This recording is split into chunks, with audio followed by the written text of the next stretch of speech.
Hello Pinup, salut Future Face, salut X-Rich X, hello Zetman. Yeah, hello Thomas, nice to see you all. And thank you Thomas for the early support to the stream. Hope everyone had a good couple of weeks. I had an eventful few days and a bunch of cool records found their way to the to the record shed throughout this capricious summer. If this is your first time here, you're welcome. Welcome to you. More like we're gonna go through a bunch of what styles. This is already sort of the ultimate crossover, an IDM lullaby from the past. Lots of records that were just released today though. And if you enjoy this, if you've been digging into the archives, by all means let me know when you in the comments when you watched this, what you liked about it, what you missed, what I missed, and leave a like to the video, as they say. But even more useful, if you can, and you feel like I deserve it, tip your DJ of the night by leaving a tip in the coffee jar, just by following the links in the description after you read some poetry there. Yes, well, this woman is a testimony of how the world is going. Unfortunately drowned in the Mediterranean Sea, and we point fingers. But tonight we listen to music, we open our ears and hope to keep them open for other voices. Hello Sylvain. Hello Adam. How you doing Emmanuel? Hello mon gars. Salut Dom. Arnoulart. Nice to see you. Hello Andorra's Revenge.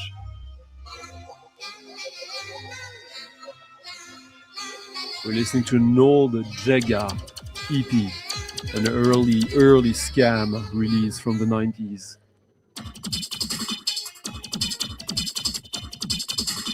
Why?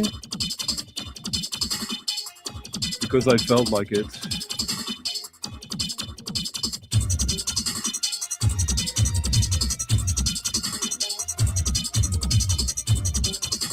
Well, she's not alone, huh? Rich. And that's the problem. People drawn to desperate measures.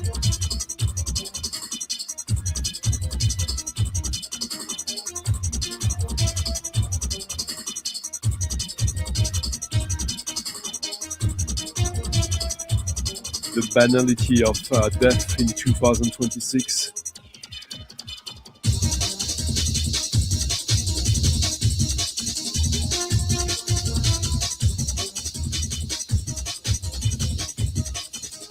The guy behind Jega,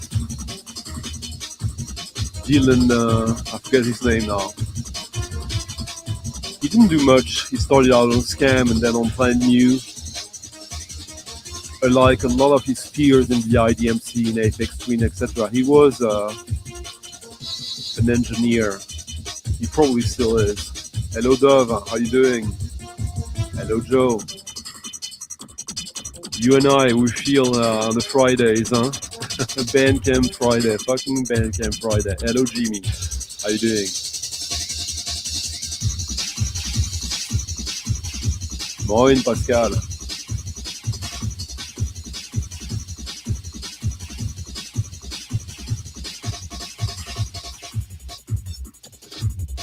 This EP back in the late 90s, early 2000s, that was a heavily sought after record. and somewhat expensive. Probably went down in price massively since this music went out of fashion.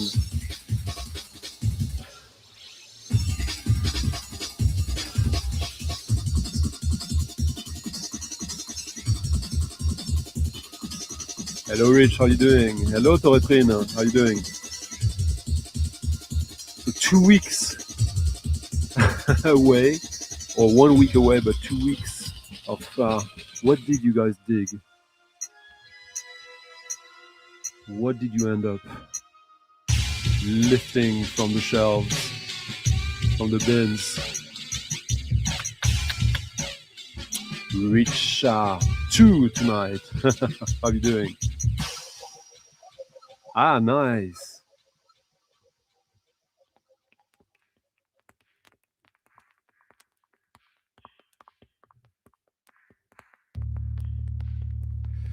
So, as I was saying, we were listening to the Card Whore EP. I already lost it. Oh, there it is. So Scam, the label that originally released the Boards of Canada with their Bry stickers here. So yeah, Scam 009. The first Boards of Canada was Ska 008. High scores. All came with these weird inserts, graffiti related.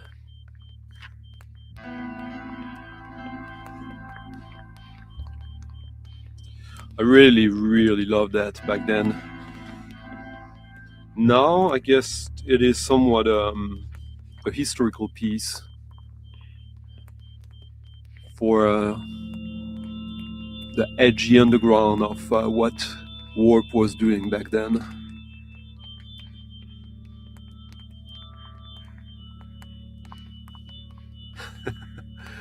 Is that you, Chance?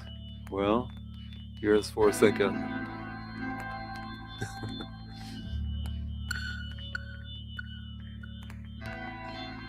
Ah, nice, Torretrine. Well, we'll be having some of that tonight as well. Very close to this. Hello, Andrew. Nice to see you. Matt. Hello, Greg, OGCs. Hey, nice one. Art Nulart.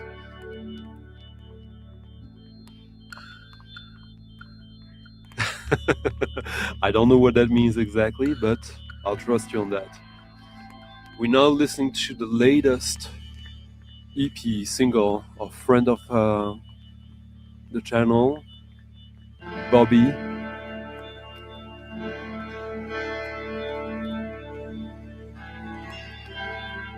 Lightning in the Twilight Hour, formerly of the Field Mice and Northern Picture Library, amongst other things. This is the B-side of his latest 12-inch EP. A track that is supposed to be a dub. I already played his album and the 2 previous singles. When pop indie goes.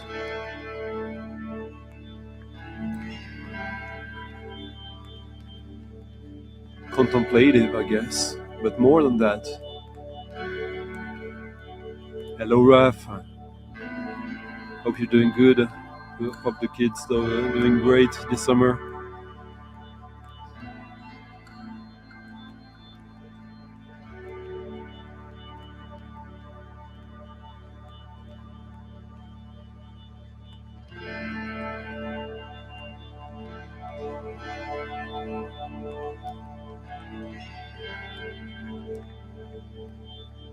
Hello, Frank. Just got a package from you today. Or from Lisa, by way of you.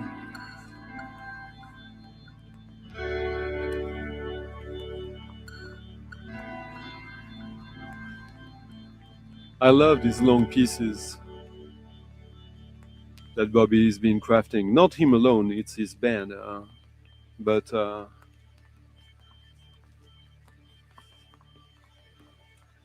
sort of reminds me of the long the days of Labradford, with maybe a hint of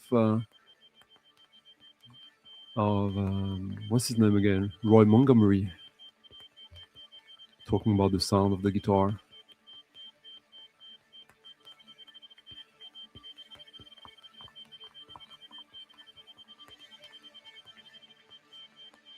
But I guess everything is going ambient these days.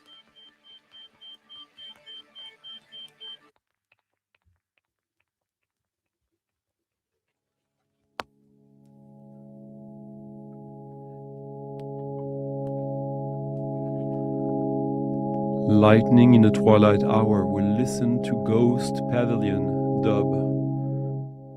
Is that a reference to Harold Budd? Maybe.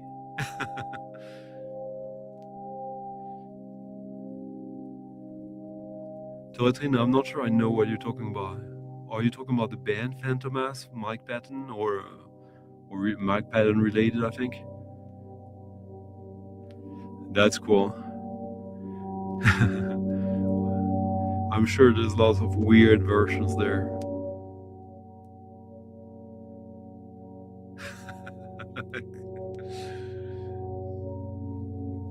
Let me give you a link for that Lightning in the Twilight Hour, because this is sort of a romantic gesture, like a double A-sided 12-inch single in 2026.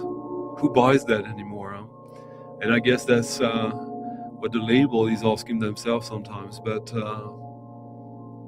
I'm grateful, very grateful they make the effort to release that on our beloved format.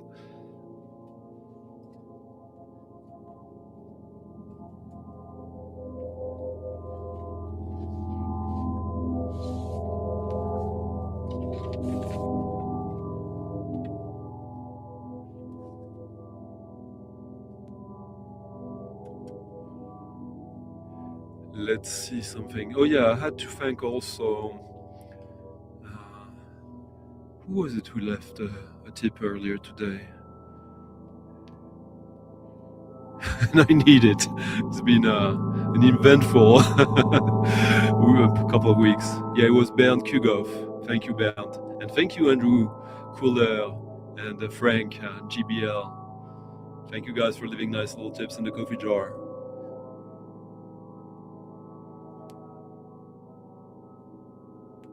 Ah, nice. Well, I think there's a couple of things you might want tonight as well. Ça me dit quelque chose, Claude. Je vais y repenser. Là, je vois plus, mais ça me dit quelque chose.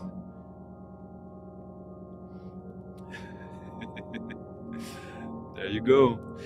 So now we're listening to a weird little record, a sort of preview exclusive to a Square Pusher album. These are our two exclusive tracks to this 7-inch that was included in the Electronic Sound magazine. The latest issue came out, I guess, this month or last month. Apparently, Square Pusher is indulging in electroacoustic ambient drone music now. Kind of makes sense in a way. And I just got this today, so I'm discovering this with you. I've listened to both tracks once, quickly. Very minimal, as you can hear. So this is not a warp release, but it kind of is.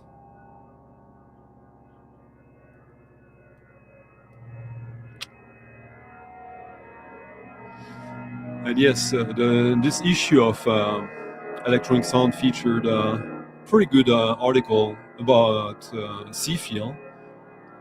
Good one with Square Pusher, one with the guy from Human League, a bunch of cool stuff. I'm still not completely sold on the the editorial direction of that magazine, but you get a free 7-inch of unreleased music sometimes. So what's to complain about, huh? Nothing.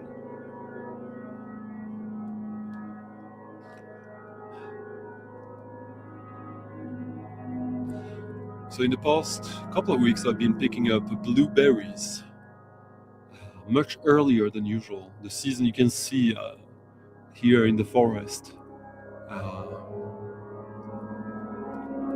How the summer is not normal at all. And yeah, last week, sorry for those who missed me, I took a break for 1 week. First time this year apart from the Den Bosch escapade.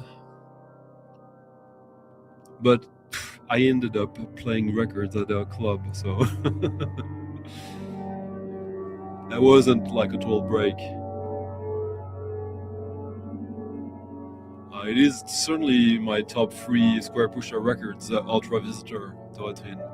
Hello Stefan, how you doing? Yeah, the last one was not for me at all. Like I didn't even make it to the end, I'll be honest. So we'll see about that one.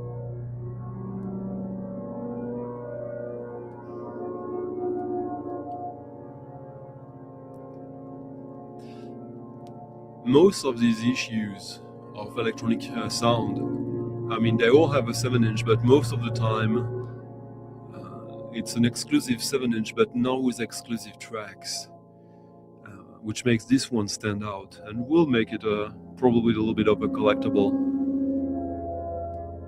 Yeah. Hello, Noisy Beast.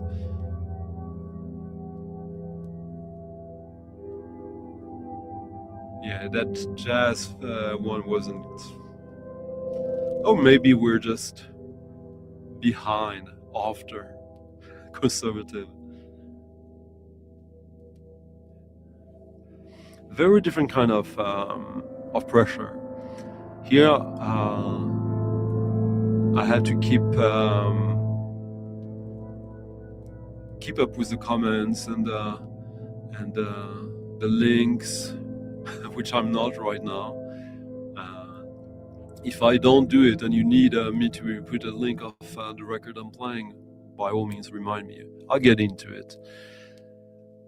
In a club you keep up with the energy in front of you, which is not completely different from here. Now here's a record that I knew nothing about until I heard some snippets online of it. I think it was like a couple of months ago, and this one was an easy decision. The whole album is splendid.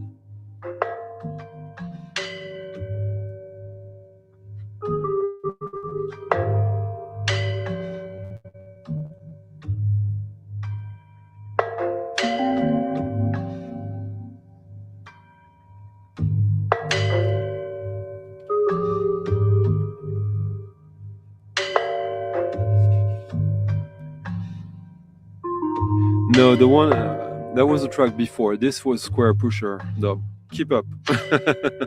I'll put the link of that record, by the way. Guess it's only the right thing to do. I know. Let me find it. I think they did 200 copies of it. Yeah, that's it.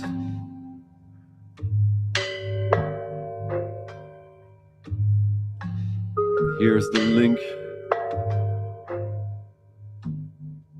to the Lightning in the Twilight Hour EP that I played 2 tracks ago now. Sorry about that. Amazing. Hell yeah. Well, do I rule? Do I rule over you? No. This is really nice. This one I thought you would probably like, Rich. Hello, Bugle Bones.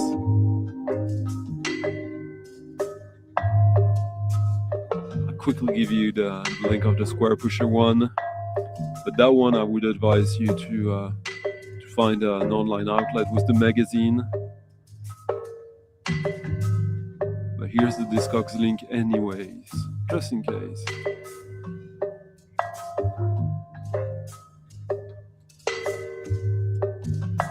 I did get a real grail this week, by the way.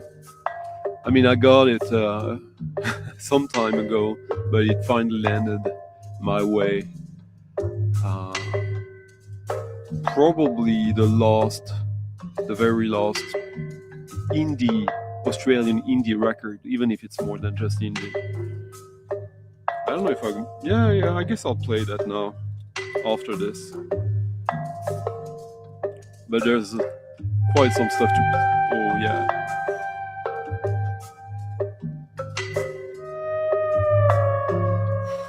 Oh my god, this is so good.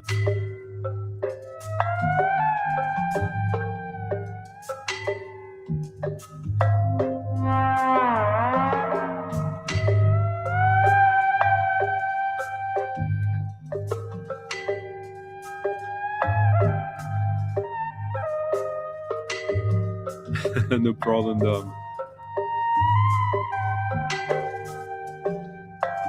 Oh well.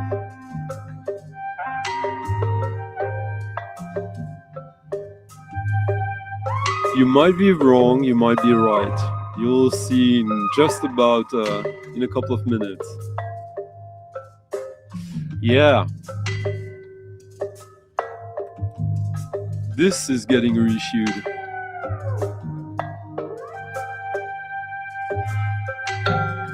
This is gonna make a lot of people happy. This was just announced this week. Drugs by Aphex Twin. His 2001 album. Hated back when this was released. So much hated that like you could get this in the discount bins. You could get this 4 LP easily for like 20-30 bucks back then, if not less. Now it's like a 700 euro record, but it's finally getting reissued, both in this format and in a regular gatefold thing.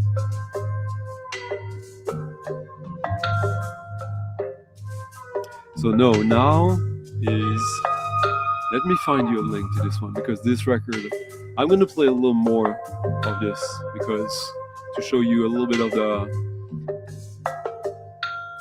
the range of this record.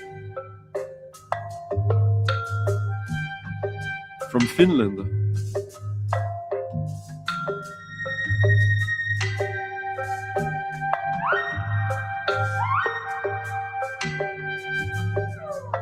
Second LP on vinyl, but I think it's his 4th album, the latest one,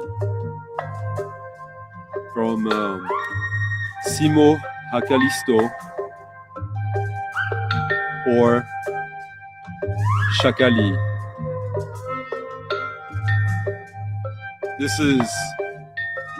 I've listened to all his records, and this is really, I think this is the best one so far.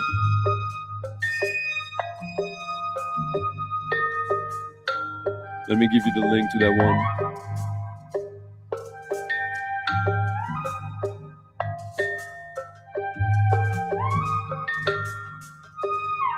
So, Simo plays everything here, produces it, composes it, but he's also helped by Julian Overall on soprano saxophone, Timo Juntunen on additional percussions, Roy Werner on sequencers, and Les Halls on synth and flute samples on specific tracks. This one, it's all Simo. And this was released on the American label Not Fun from California, the LA Vampire label. Kind of fell out of favor over the years, but was very hip like 20 years ago, I would say. I'll let it play a little more. And yeah.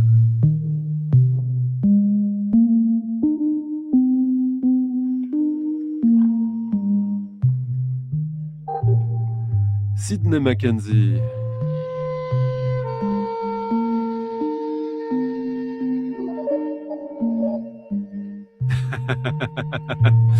The comment is coming. I'm not sure what it is. Name rings a a bell. The Blade Runner soundtrack. I mean, I'd advise you to get like an Alvanotto album from the Xerox series, which is basically an update on the Blade Runner soundtrack by Vangelis. But I guess that Blade Runner soundtrack is sort of prehistory to a lot of stuff that we love here.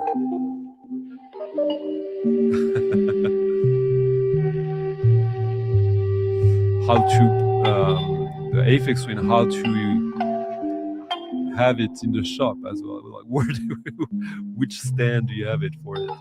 It is also my favorite Aphex Twin album because it's almost sort of a scrapbook. It goes in all directions.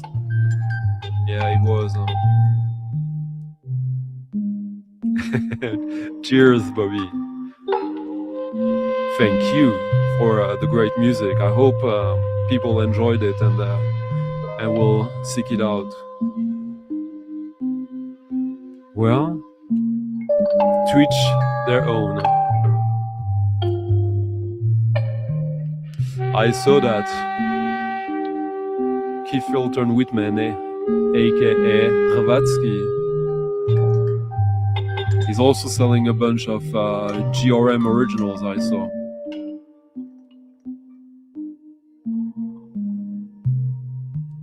Hello Quint, how you doing?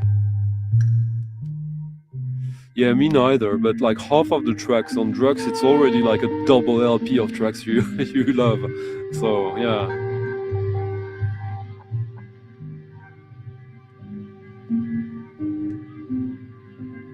Oh, does he? Mazzy has an auction right now. How convenient.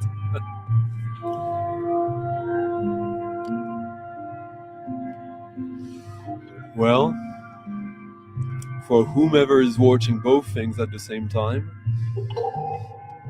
good luck.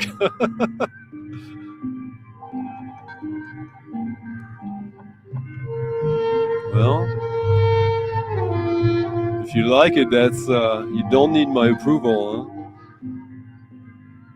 A good chance I would like it. A band called Comet is Coming on the Impulse. Sounds like something to check out.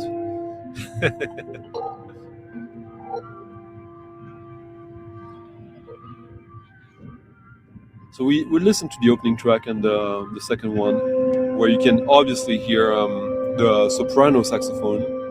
But I'll play some more of it because this one, I think it's a good track, but not as good as the first one, and just want to play some of the highlights according to me, because usually these records on this label is fairly cheap. Usually it's like $20 for an album, if not less. And quite nice artwork, sort of aquarelle, semi-abstract.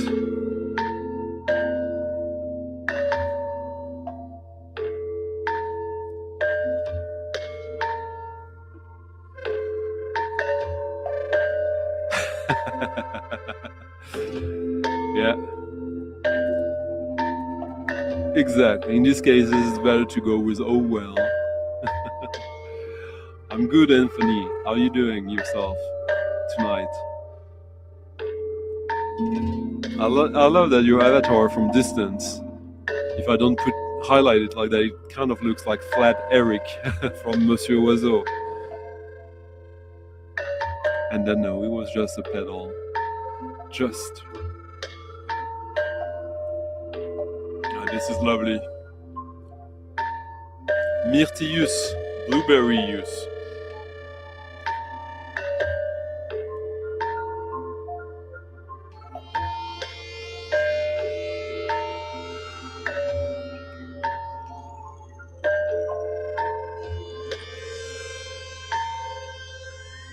All right, that name rings a bell, actually.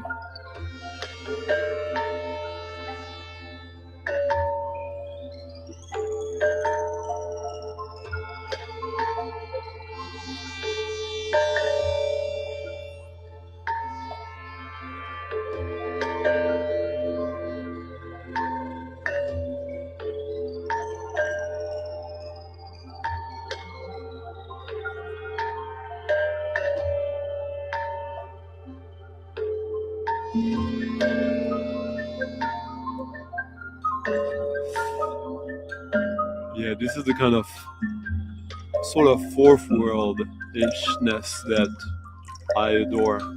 Some jazz, some ambient, some field recordings, some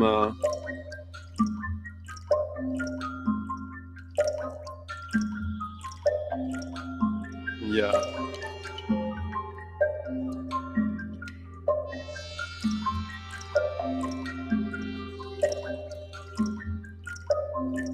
By the way, how's the sound tonight? Is it decent?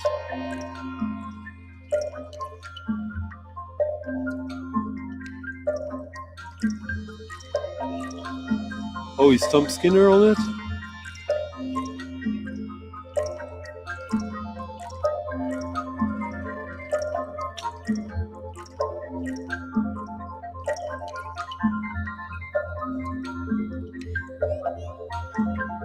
I love these sequencers appearing, slowly taking over the track.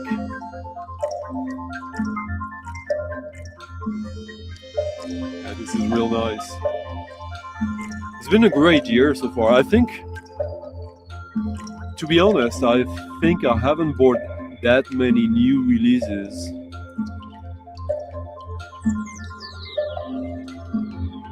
in a long time for as when it comes to modern music. I think I'm almost already close to 150 2026 releases this year, which is, considering we're not even at 2/3 of the year, this is extraordinary. Hello Christian, nice to see you too.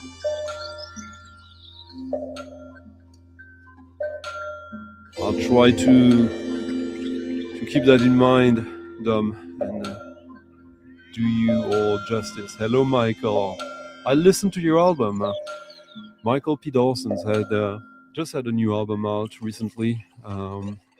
Pretty adventurous music. Michael's music is going in many directions, from track to track, and sometimes within the same track. Always pretty cool artwork as well, I must say. I would, as a fellow beautiful member of the VC, I'd certainly engage you to go and check it out and make your mind. Hello, Rab.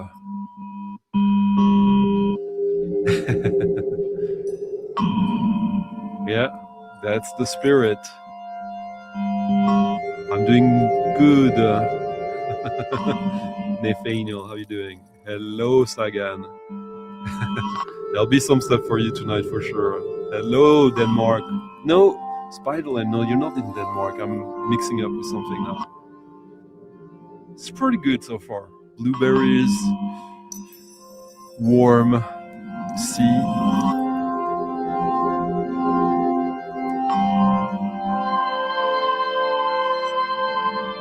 Good writing, good ideas, and muses. Oh, thank you for producing.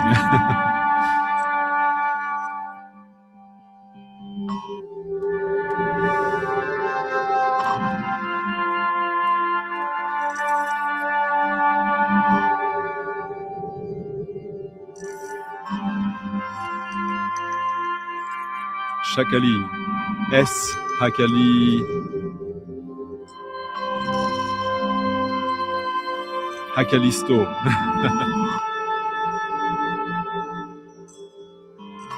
I saw that, yeah. Well, we'll be playing some dub related music tonight as well.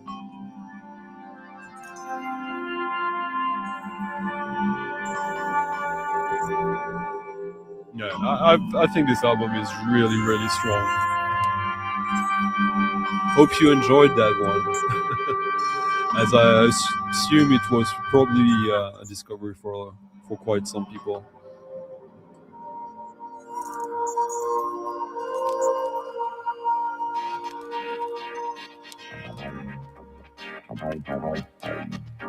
Now the grail of the week.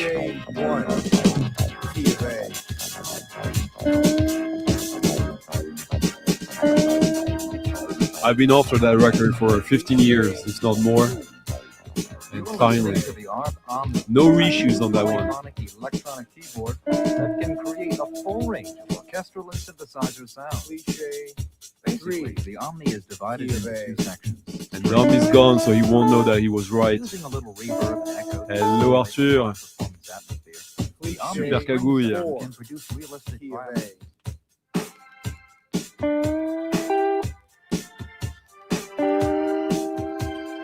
So the reason it took me so long to get this record is because it's elusive. It's from far away, Australia, from a long away, like 44 years ago. And it's also fragile, difficult to find a good copy of it. And it's kind of expensive. And this is the track I love from this album.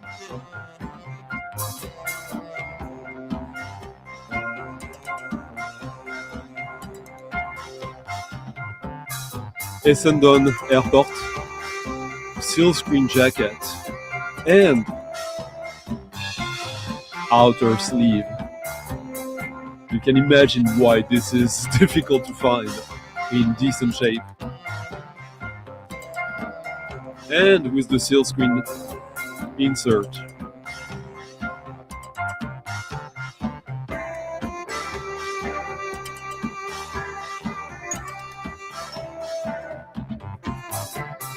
Yes, this is David Chesworth. My favorite project of his. Hello John, how you doing? Nice to see you. Yeah.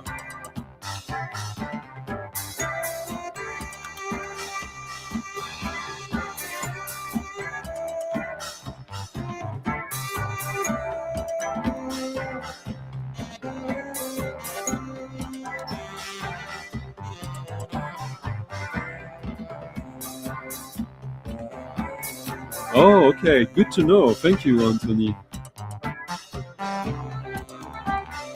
And now the asymmetric guitar. This is the highlight.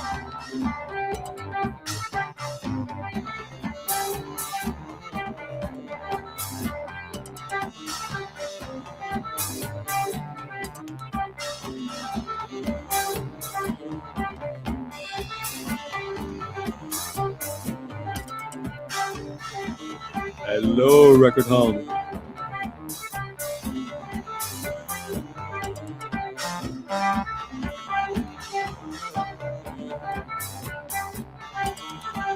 This was released on the Innocent label, which is the label from the guy with the band with the three arrows, which I love. This is so beautiful. Here's the link to the album.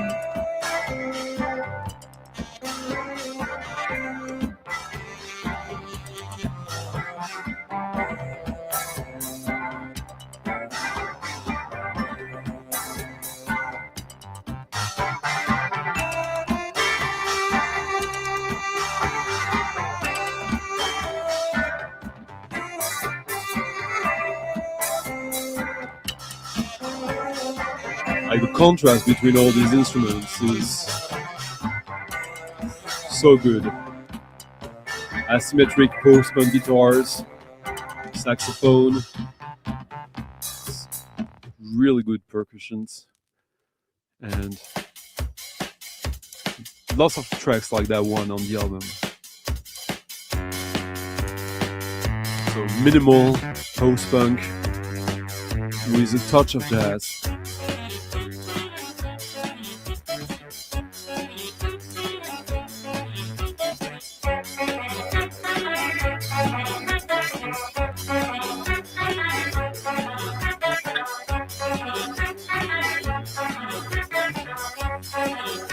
Yeah, I thankfully got a really good deal for it, but not a bargain bin.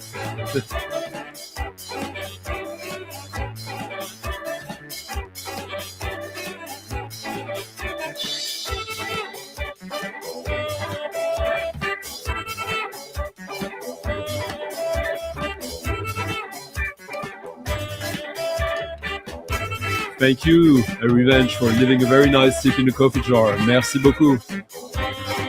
Don't forget the coffee jar if you can, and if you want to support the stream.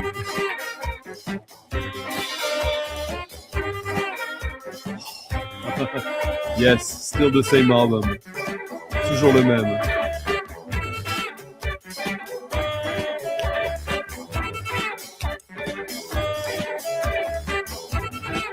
Party record, huh?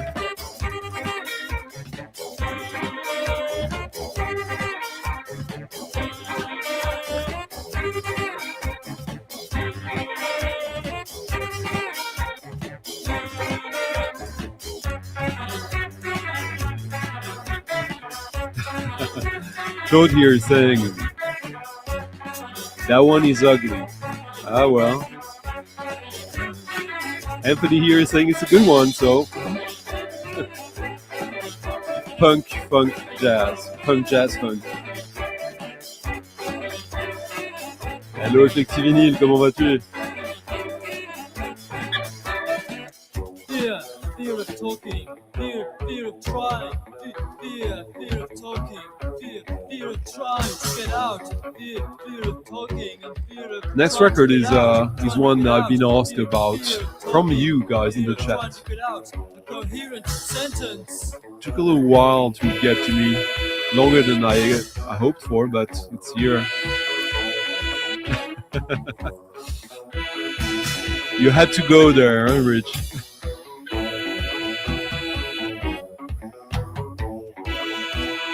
Not a stupid comment by any means.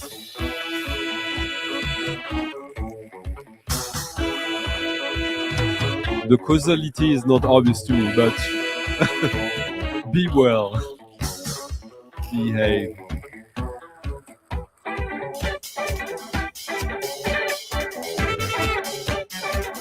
Hello, Daniel in the house.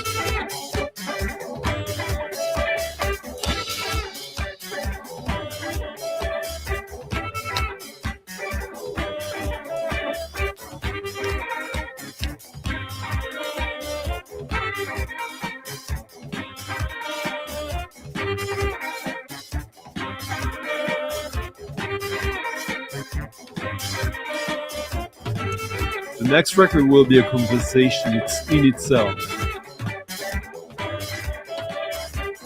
Language as a virus, as a solution, as bliss. Another way to echo our friend Mauricio topic. Listen to Fred in his latest video about, not latest video actually, he's got a new one, but about human voice in experimental music. Yeah. How you doing? Dead Nasty Records.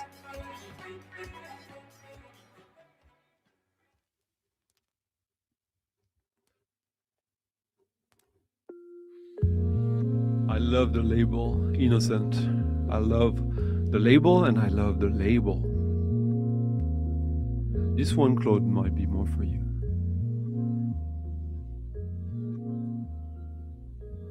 So yeah, that was one of the highlight finds of the year. The obligatory smoke machine and stoned in the Book of Acts. Won't be home for a while. Need to get out of town. Need to stay out of town. And constant sound forever beyond our lifetime. And echoing out and in every direction. Here comes the waves. Here comes the waves. And in every direction. And all at once. Or from any direction. This one is for M. And with no end. As though I had been there myself. And the past forever. So little blood.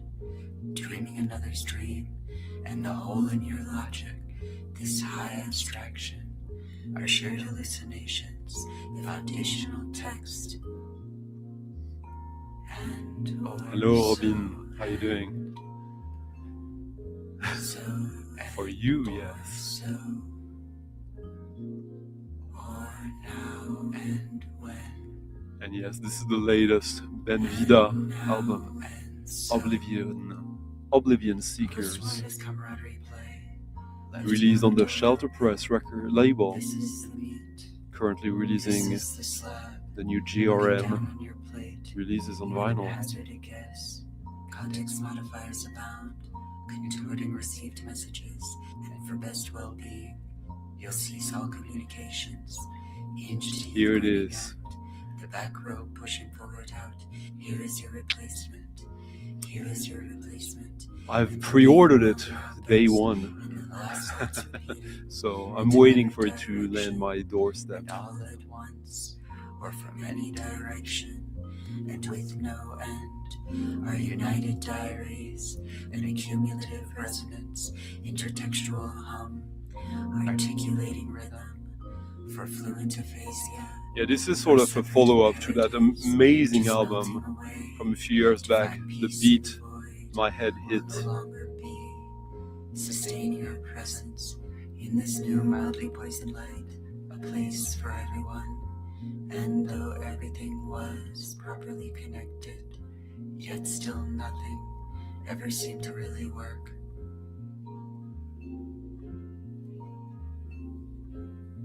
The artwork of the album is Keep that habit on tape.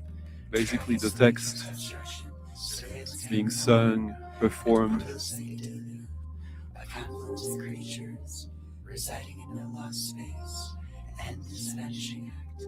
Let's call it an uncanny period. The antidote to civilization. Ben Vida on voice, keyboards, vibraphone, guitar, etc. Consequence. Pennies We're listening to Be Your Own Abyss. all right now. Text by Ben Vida. Voice and harp by Nina Dante. Christina Vansu on voice with Felicia Atkinson on voice as well. John also Bennett on voice and bass flute. Matt Bowder, tenor and alto saxophone. Will Epstein, soprano and alto saxophone. Henry Fraser on acoustic bass. Cleek Shrey on violin. And Booker Star Drum on percussion. Correlated always, influencing one another. Impossible to not like this, in my opinion. If you don't like this, Mirroring motion through the inversion of gesture. go buy yourself a record on Mazzy's auction. Incessantly oscillating between two Yeah. possibilities, It's between like 2 points. Laurie Anderson on The Best of Drugs. Which one to follow? An imaginary relationship to a real situation. Yeah, he does. Heart swims It's in great blood. pressing as well, I Heart must say. swims in blood. Yeah, Real solution Town and Country. to a That's the series band he of started dozens. out with. You'll pull back your mind. You will mind control. Her tongue was out to kill her. All hail this mental space, constructing ambiguity and the endless stream.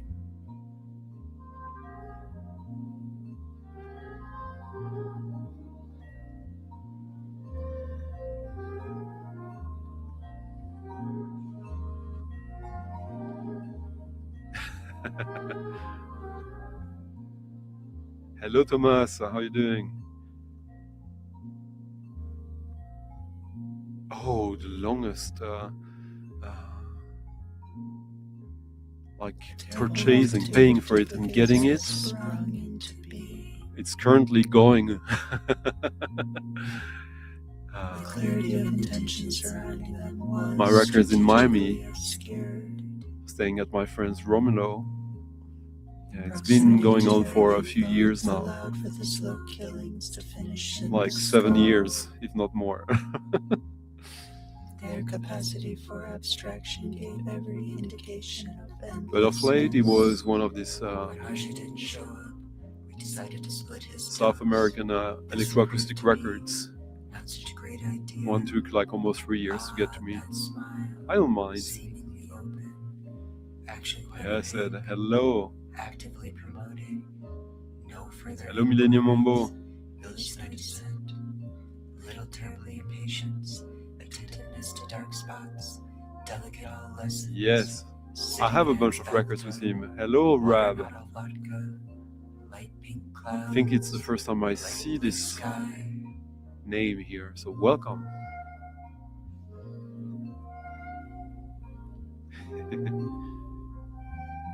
Yeah, I'll end up doing my streams from there. Be your own abyss, arise dark inclinations. Where Go do I forward mostly buy my with records wild from? disregard, comforted in blind spots, secure in misremembering, because for now, nobody knows better how it went than us. And of course, I would be tempted to we got say it all wrong. Soundom when it comes to new releases, but Meet around the fire, we meet at the show. it's not the exclusive place. I also buy from Boomcat, from Induce Juno, paralysis, compel retreat. from With arms Bandcamp, wide open, silence is directed from local stores. towards one another.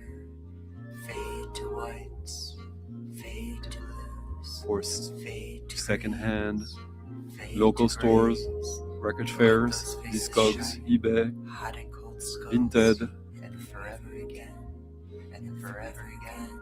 just about everywhere. Is this not the last reverberation of a great movement which took place? I think I in heard those about that one. days of blessed I'll inaction? double check it.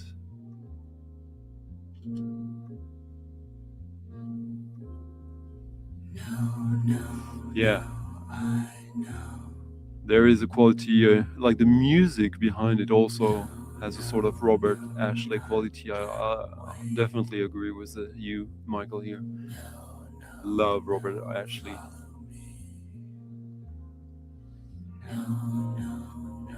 You'll never know. Well, I hope you're good now, Sydney. That sounds terrible.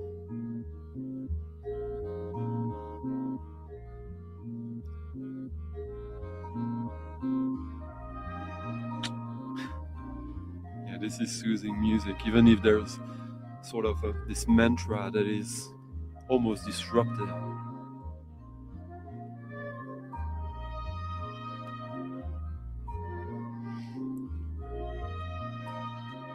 Any specific reason why you want to avoid online purchase? When it comes to new stuff, I think you can't avoid it.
I'm saying it differently each time in the hope of getting it right just once.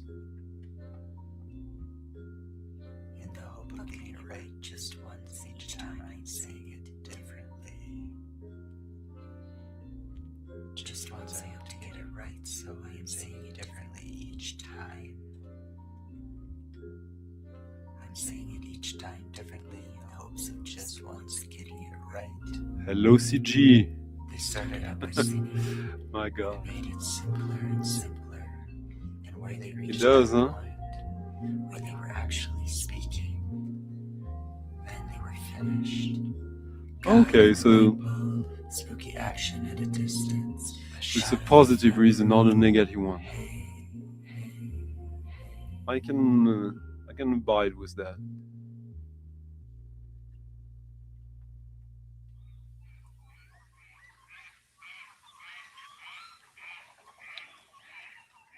Oh yeah, he was doing an auction some time ago.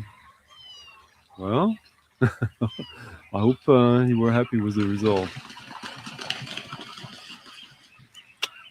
Hello, I'm the Dead.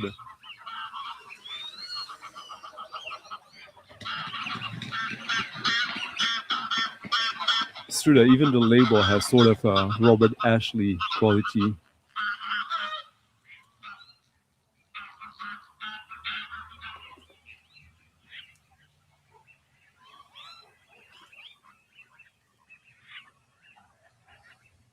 It's now a conceptual record.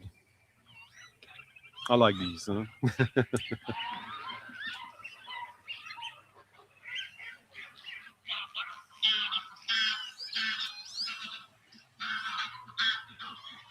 Kosmike Luki is a wetland in Silesia, on the very edge of the Czech Republic bordering Poland, where I come from, and one of the last two remaining floodplain areas on the Opava River, locally known as the Opavici. Thanks to ongoing restoration, this system of alluvial meadows has once again become home to a multitude of animals and plants and plant communities, while at the same time facing the local global climate crisis. The album we're listening to right now listens closely to this environment and its changes over time, entering into a dialogue with it, imagining and dreaming through field recordings and electroacoustic compositions created on site or in close relation to it between 2021 and 2025. We're listening to the A side of this, which is the field recordings. The B side is the creative field recordings. Oh, cheers, Daniel. Yeah. That's how this is happening. And thank you, Daniel, for leaving a very nice tip in the coffee jar indeed. And please, by all means, if you can, follow Daniel's lead and support the stream, the channel, and tip your DJ of the night. You're still in for a treat.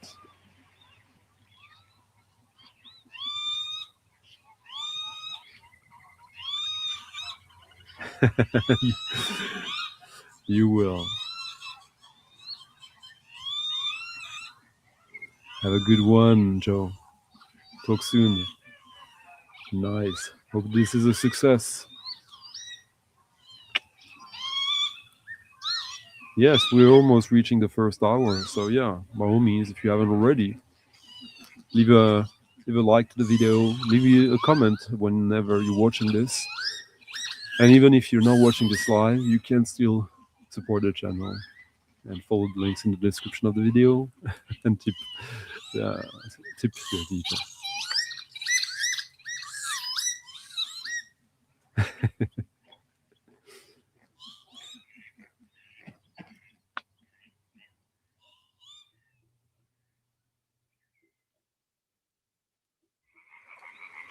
Yeah.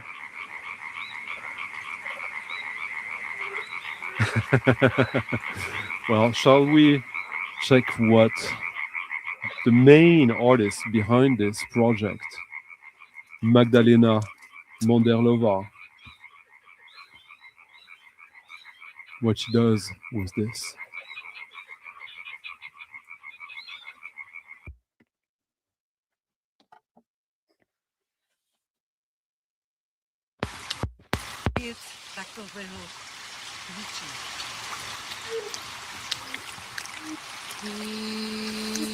When is my birthday?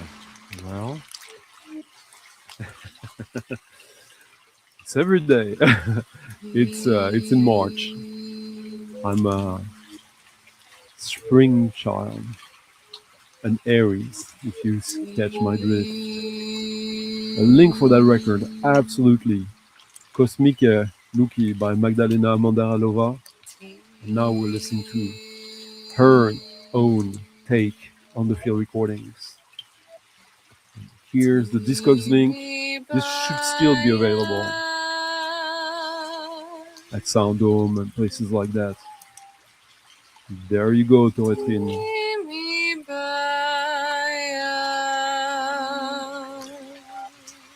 Oh, Nayfleets, nice. I see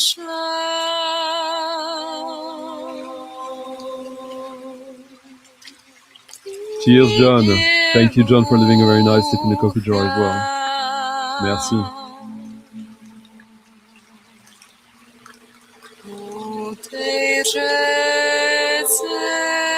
I love this.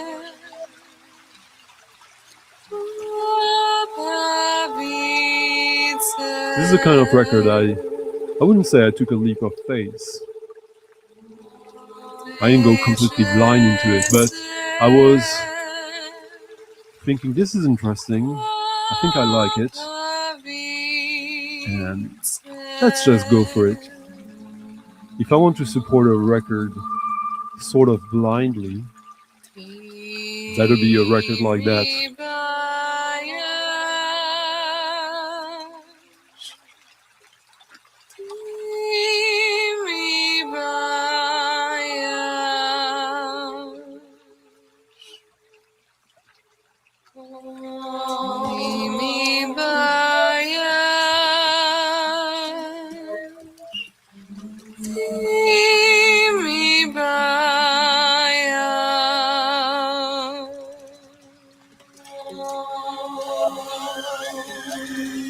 I see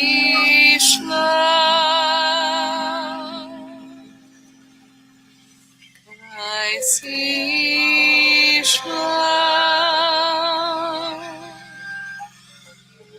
I see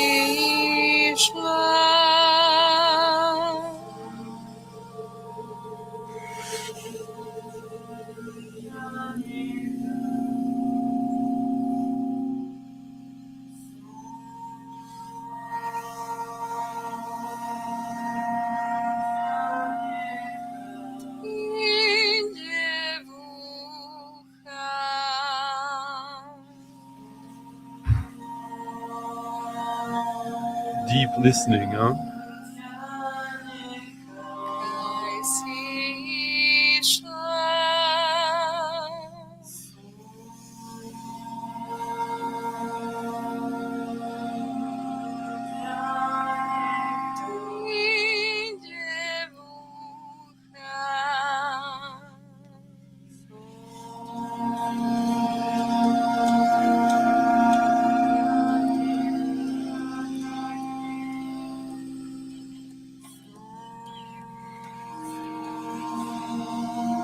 Acoustic ecology, preserving the history, the acoustic history of nature haven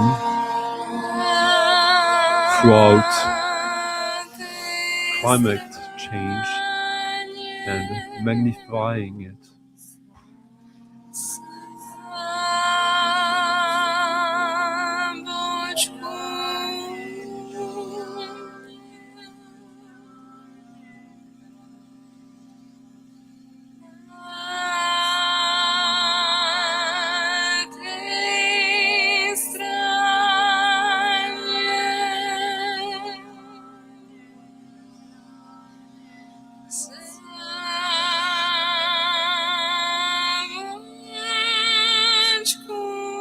Yeah, this is Soul Person.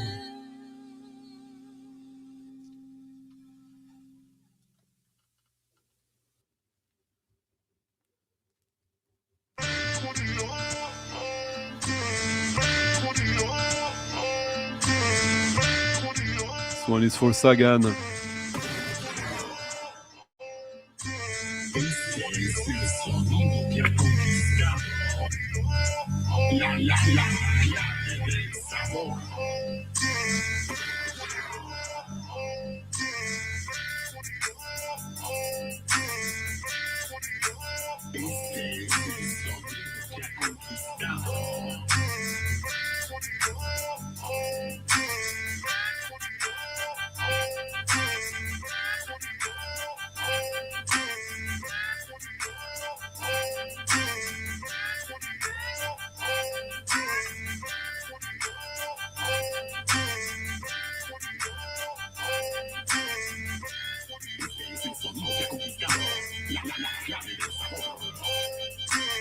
Don't even know how to describe this.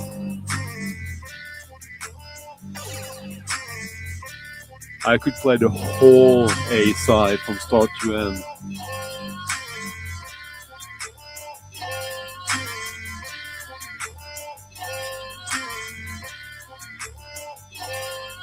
This is not the first album by Nicolini, but it's the first one I think really gels together. Before this one, it was always interesting, but this one is just like psychoactive to the max. Could still happen.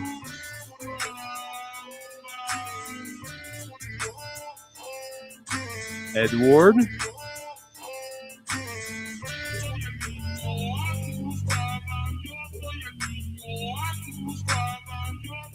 Good night, that man. I hope you're having a good weekend then. Thanks for stopping by. Catch up the rest later if you can. There you go. Yeah. It's, I think this guy is from the Netherlands. At least that's where he lives.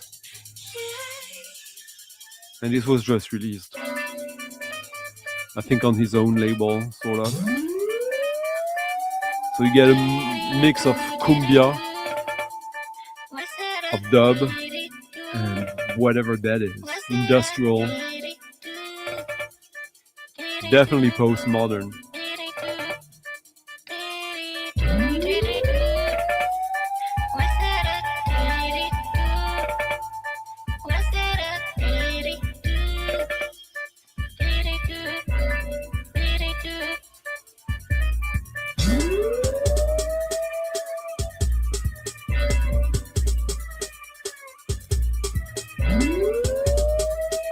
Hello, Mr. Zosh, how you doing?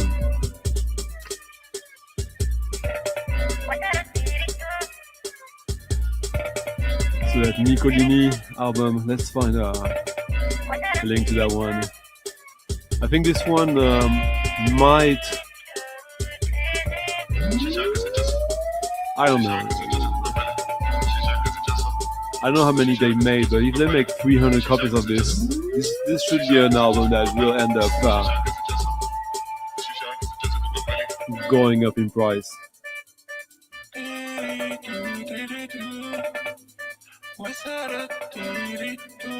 Here's the link to it. Yeah, I'm piano bass.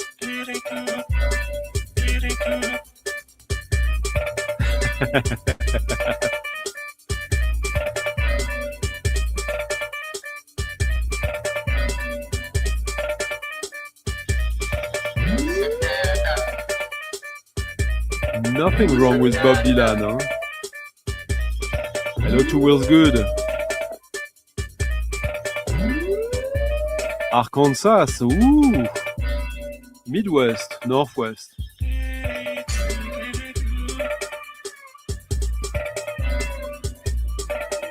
Yeah, it's been a little while, huh?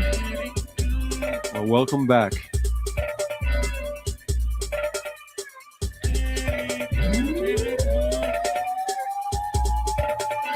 Rich, the next one is for you. Thank you, Sasha.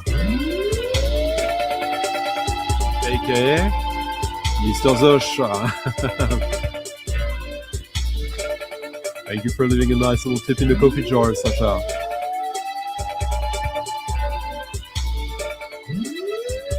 Yeah, that album is... The B-side is good, but the A side from start to finish, just shredding.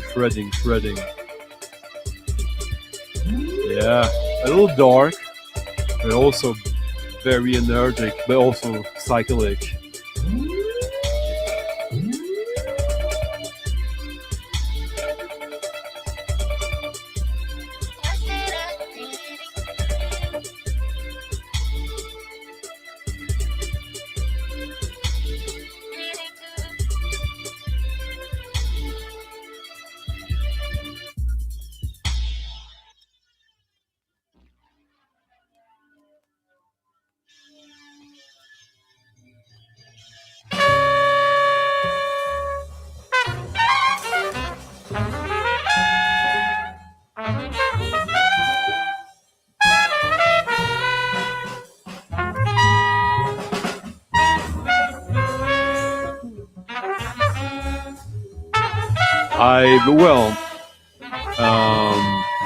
He 100% is, since I think the Devon Rex album was a collaboration between John Tigast and him, if I understand correctly. So yeah,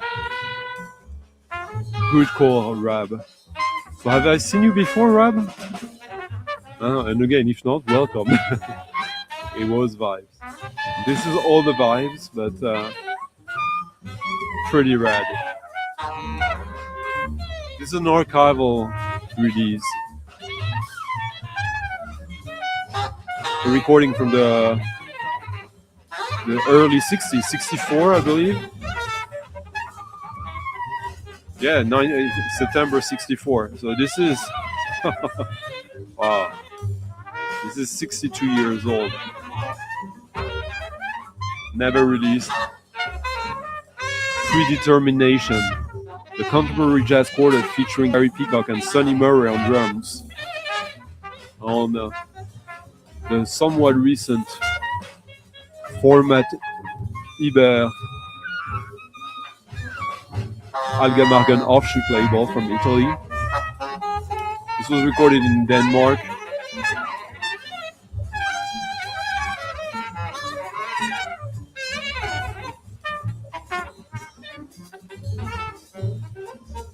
Here's the Danish band.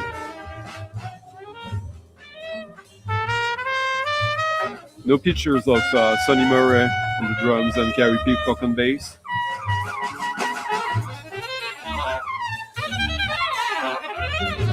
The quality of the recording is amazing because this was released, this was recorded for the Danish National Radio. So these archives are always interesting to revisit. 1964. This is free jazz, obviously, but pretty far out free jazz for 1964. Yeah. 64. 62 would be insane. 64 is already pretty wild.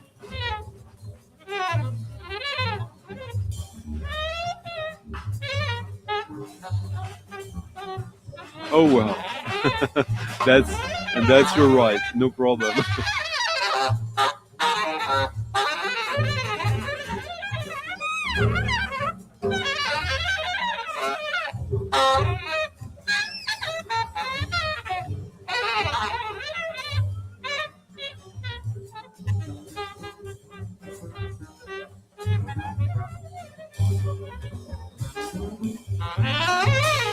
It's seldom these days. I buy a bunch of jazz records, new releases or archival and release stuff every now and then.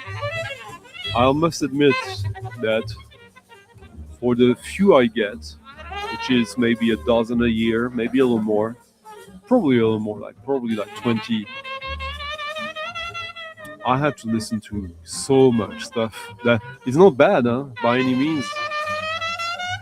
Just to find something that feels really potent, really like an obvious missing chapter of your own history with jazz. And this one was such a record.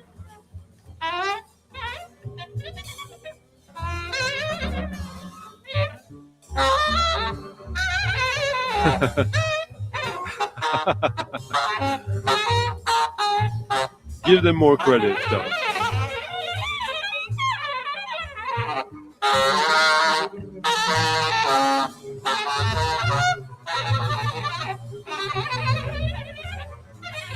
It's quite interesting, though, that the second side is the quartet without Gary Peacock and Sonny Murray. Gary Peacock is not necessarily known for being a wild animal. Sonny Murray a little bit more of that. And unsurprisingly, without them on side 2, music is still free, but not as wild as this. It's still good, really good.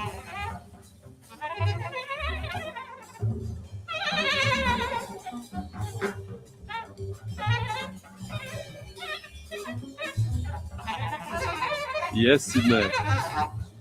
1964.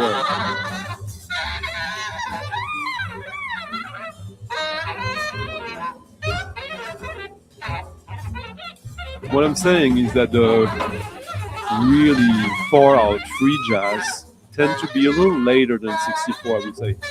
I mean, there is a bunch of examples, obviously, but if you listen to Ornette Coleman's free jazz album, the album called Free Jazz, it's like pretty tame compared to this.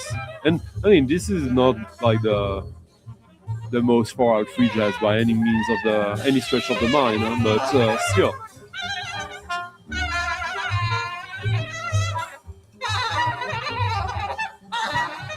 Exactly.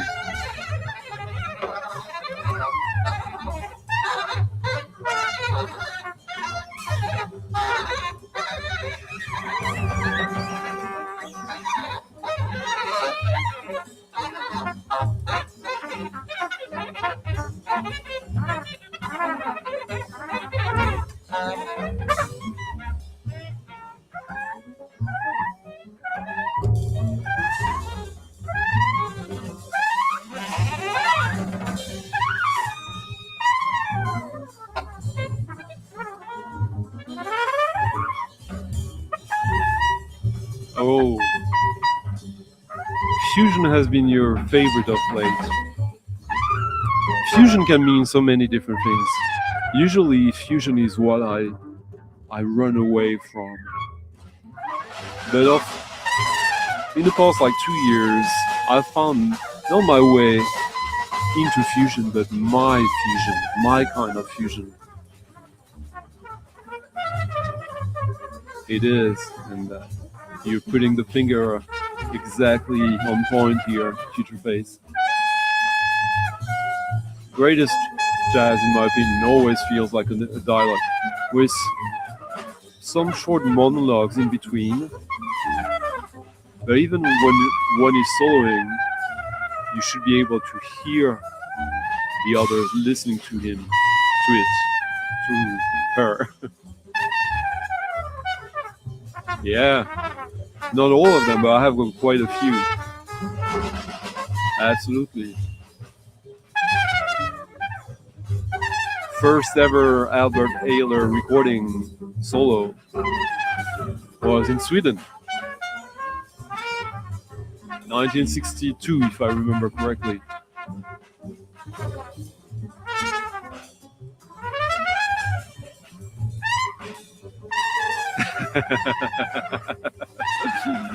Well, I know people are gonna be on my case when I doubt fusion, and our friend Chris calls calling to it, but I agree wholeheartedly with you, Erwin van Manen, Erwin.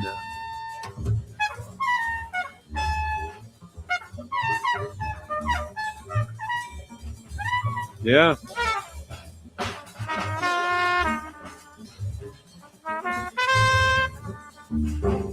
Bank Nordström.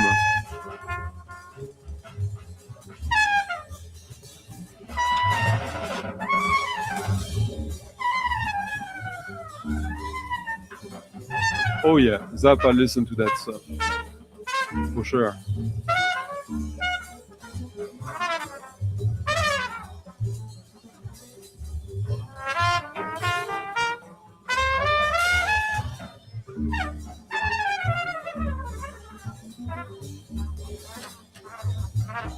Thank you, Albert. A85. Thank you for leaving a very nice tip in the coffee jar as well. Merci beaucoup, mon ami.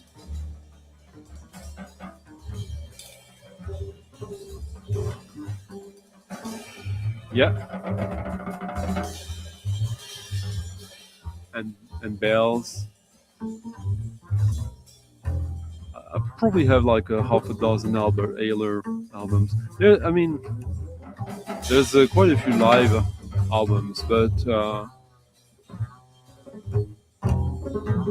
I started early with Albert Ayler, and living some room left to be investigated in the future. You don't want to pop all your cherries at once. Hello, Ivan. How you doing? How's the northern lights? Not yet, right? The northern sun.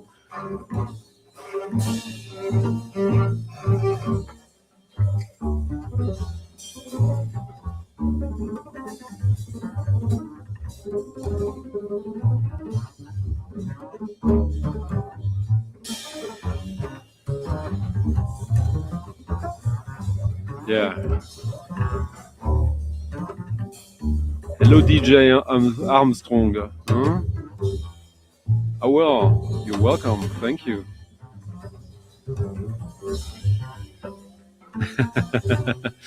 You see, some people have been like bugged with that, but like one of the ideas behind this sort of chaotic shelves here is also, you know, in the VC, you find so many people with their neat and neatly organized shelves, their man cave, anything to get their partner off their case.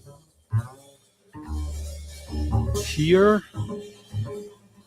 I wanted to feel a little bit like one of these record shops where you feel whenever, as soon as you enter that, ooh, might be some stuff hidden inside of this. I like to feel like that when I come into the studio here. Ooh, is it already cold up there? Huh? I don't believe that.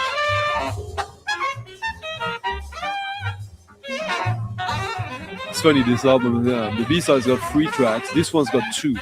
One long-ass track that we'll listen to, and a short one. Maybe we'll indulge into that one. Why not? We're almost there anyways. What do these guys have to say when they only got, like, at best a couple of minutes? Exactly, Endora's Revenge. You get it. When everything is neatly organized in the shop, I don't expect to find anything, unless everything is gold. That can be also. Well, and I tend to believe everything is gold in here, so maybe I could give myself a break. Yeah. I mean, he collects all these variations of the covers. Good one.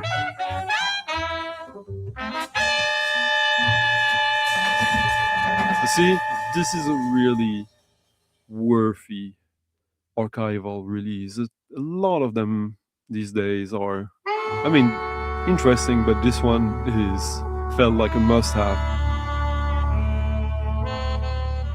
And here, what they do when they only get like a couple of minutes. Nice, beautiful.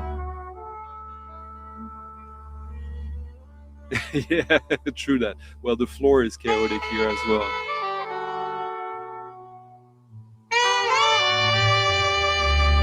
Okay. You seem to know what I'm talking about. The name sounds familiar anyway, so... No. I need all the support you can give me, as I actually am planning on building a new studio before the end of the fall, because when it starts to get cold here, like, you better forget about any project, outdoor project, unless it involves building snowman and stuff like that. This is so good. Hello, Richie Zambota. How you doing?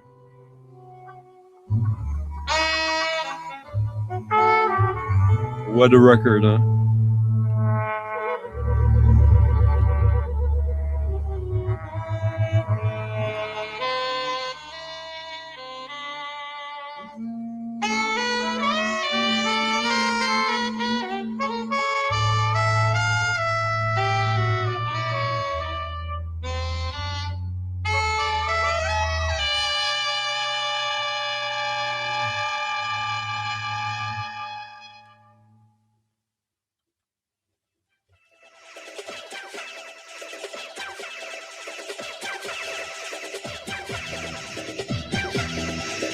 Another short one from Nicolini.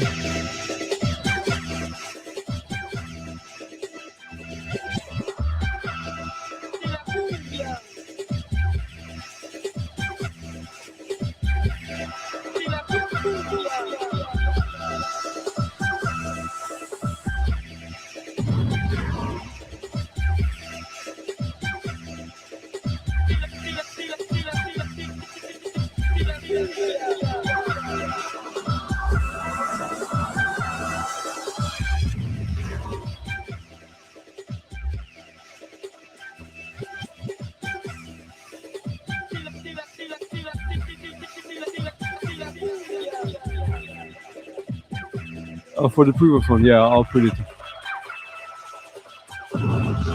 Now we're listening again to a short track from Nicolini, transitioning into the next one. Absolutely, thank you, Ivan. Hello, Mauricio. We had a quick mention of you earlier. A potent one.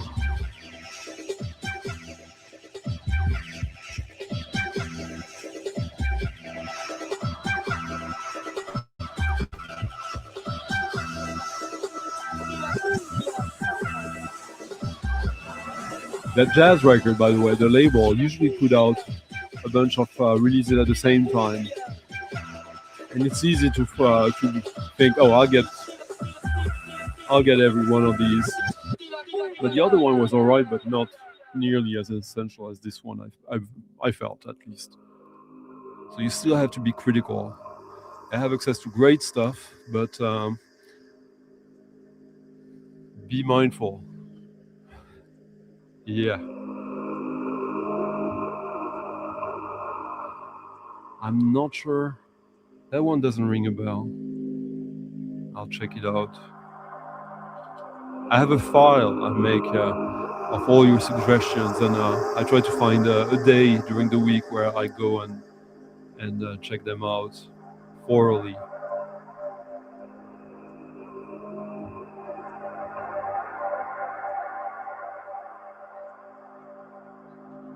Now, records find your way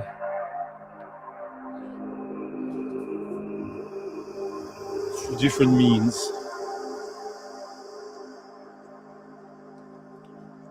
This one was sent to me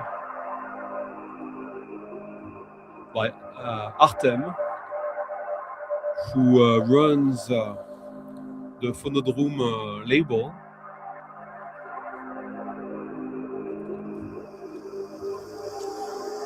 Because I played the Henrik Meyercord album, this nice, sweet little ambient album, Droney.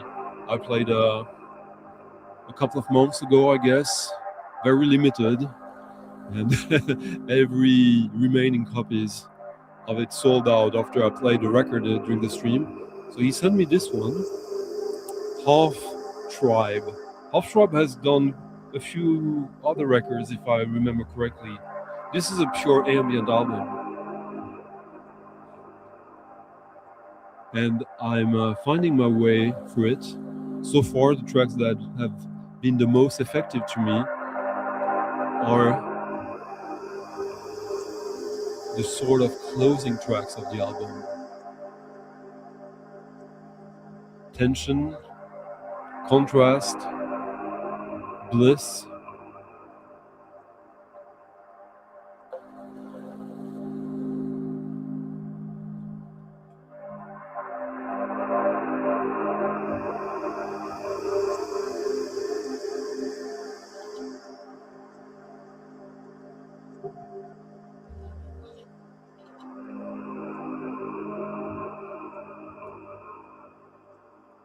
Let me give you a link to that one as well. As this one might prove more difficult to find. It's on a Dutch label, Dronarisme. I think it's like sort of connected to Artem's label. Just blissful. Oh yeah, sorry, I forgot to Toretrin, I think, was asking the link of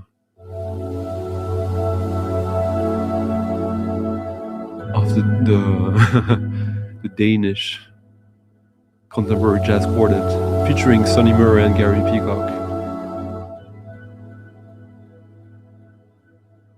And here's the Half Tribe album that we're listening to right now.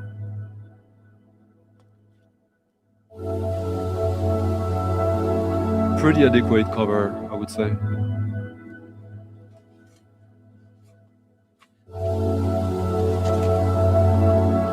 I can't imagine they did that many of it, but maybe I'm wrong. 200 copies. It was just released. I mean,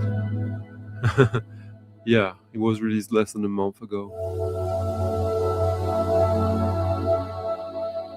I have 2 albums on Dronarism. Good stuff.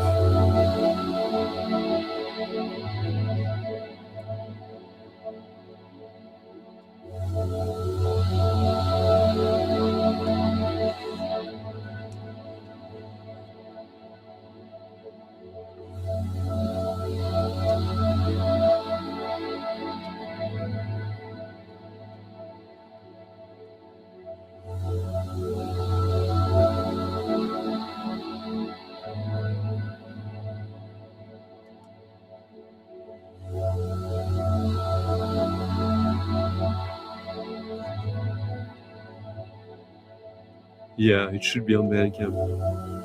If you're curious about it and end up getting it, say hello to the label from me.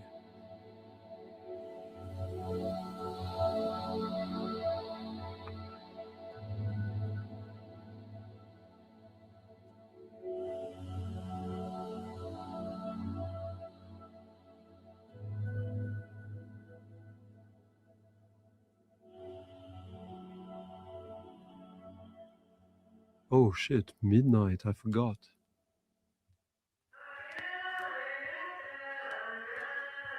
And thank you, Philippe Tardieu.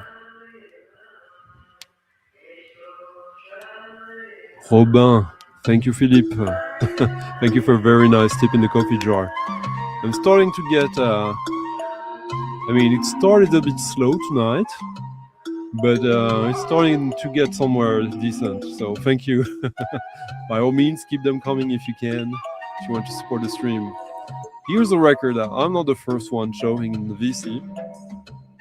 Maybe the first one playing it, I don't know. I'm probably the first one who got it cheap in that condition. This is the other record by a favorite of mine, Nuno Canavaro, here in duo with Carlos Maria Trindade. Portuguese release with this sort of selected varnish. This is from 1991 on Polygram, or distributed by Polygram. What's interesting for me to play this now is that stock has been found of this record. Yes, this used to be 120, 150 euro record. Now you can find copies of this for like 60 bucks, 60 euros, which is still not cheap. There's a reissue of this, I believe. But here's a mint original that is now, I don't know for how long, but will be available at a more affordable price in perfect condition till the dead stock ends. Very cool music. Hello, Oleg. Wait, no. Paolo. Who's Oleg? Well, welcome either way. Nice. Yep. Hello, Chris. How you doing? What's your latest video? Yeah. Flux Cuba is more avant-garde experimental. This has sort of not necessarily new age, but like fourth world new agey quality. Really good. Yeah. Hello Billy Box, how are you doing? Cheers Mauricio. Thank you so much for leaving a very nice tip in the coffee jar, and to Michael Dawson and Frederic. Thank you all three of you. This is a beautiful album. Cheers Eclectic Vinyl. Have a good one. Try to stay sane in the train. Yeah, that record is absolutely dope. But this one, quite different, but still very interesting.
Hello Ben, how you doing? So I got it from a seller on Discogs in Portugal. If you get in touch with me, I could give you the seller's name. I forget it now. Obviously. It is.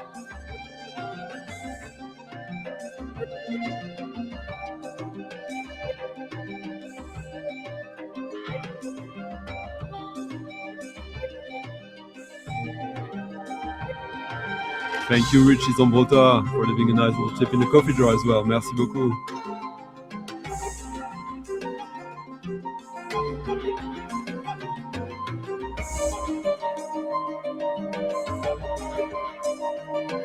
I didn't really know how it would turn out tonight.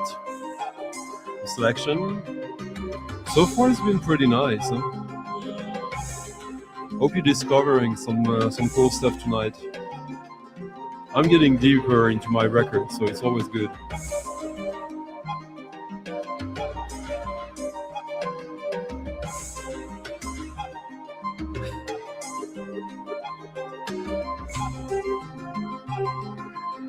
NOS. What do you mean? It's late, John. Okay. I get it now. Well, I hope you're doing good, Paulo. I'll be playing something close to you tonight. One of my favorite records of recent.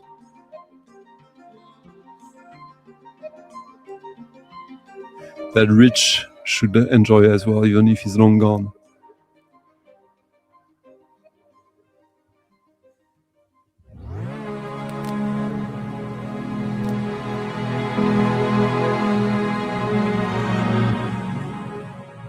Well, I could have played ambient for the 2.5 hours tonight, but of course I'm not going to do that. Unless you want me to do a special mix of ambient sometime. The gig was fun. The gig was fun because it was kind of last minute. I played with Nils, And oh, I met one of you, Ocean. Funnily enough, he was walking by the place with his girlfriend. I had no idea I was going to play there that night. And he went in, sat and listened throughout the evening. I came to say hi, or he did maybe probably first. And someone I've never seen in the chat before, I think. Or maybe, I'm not sure. Anyways, it was a nice sort of serendipity moment. A follower of the stream who by chance turned out to be there.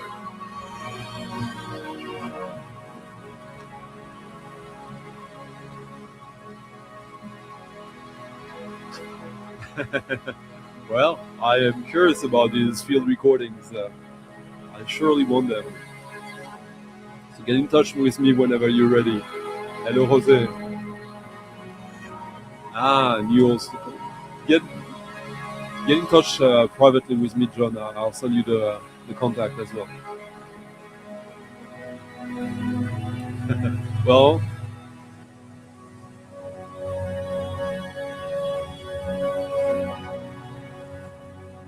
that's exactly what we're getting now. This is a record that I got, one of the few records that I recently bought without listening to it. Firstly, because I know the artist and I love him or her, because we don't know who it is. His or her, their releases tend to disappear fast and go up in price fairly inflationary. And this one was even more limited than usual, as apparently this is the first one that he's self-releasing, and he did pretty good. You got a glimpse of the nice little sort of baby blue, mint blue vinyl.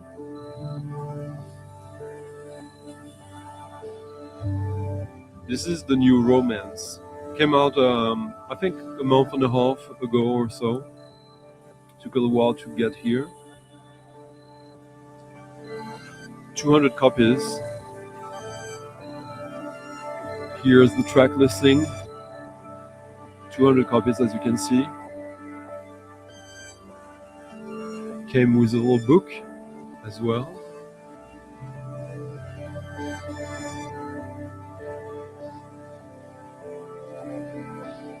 So the theme is obviously unicorns and princesses.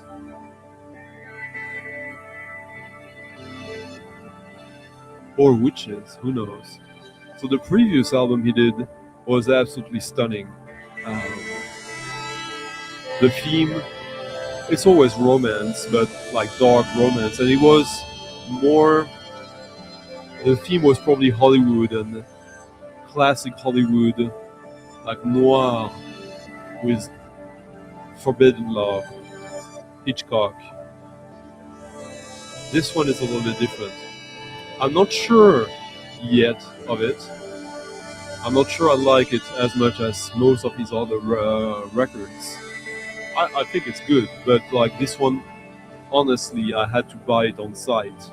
So, and I got it yesterday.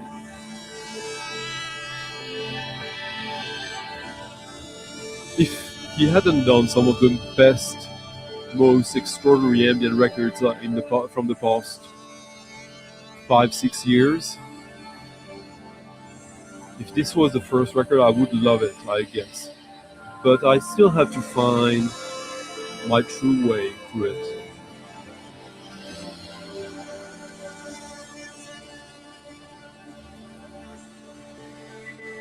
Both, Thomas. That's the goal, is to do both. Cheers, Thomas. Thank you for your ongoing support, Thomas.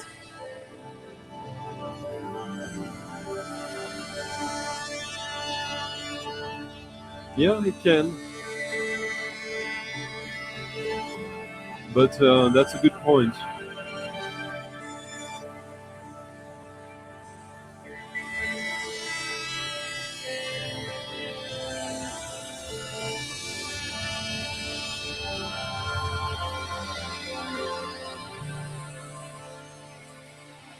Yeah, 100% ethereal, weird samples.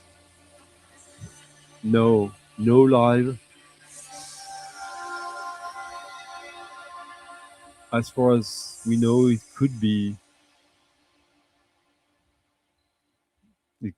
Susan Boyle, Aphex Twin, or the K-pop Demon Hunters. But it's a very nice package. Let me give you a link for that one. It's already sold out, obviously. And oh shit. Like on Discogs, I see. Yeah, low price, 126 euros. Median, 150. High, 176. 6 copies are still available on Discogs. Sharks. I mean, if you can afford that kind of shit, like when there's a new romance record, you can't buy enough copies if you're into that kind of shady thing.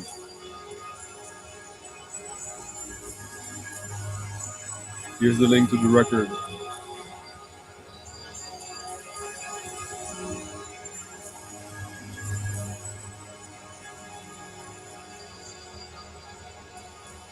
Mr. Vologalou, Nuno Canavaro, Carlos Maria Trindade.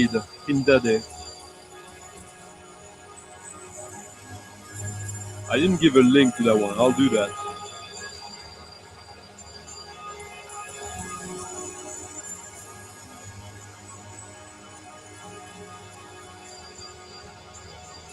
There is one romance album that when it was released, I could have gotten it and I decided not to because there was only one track that I like on it and I didn't even love it. I thought it was really good, but yeah. Hello Yvonne, vintage Venai. I always call you Yvonne.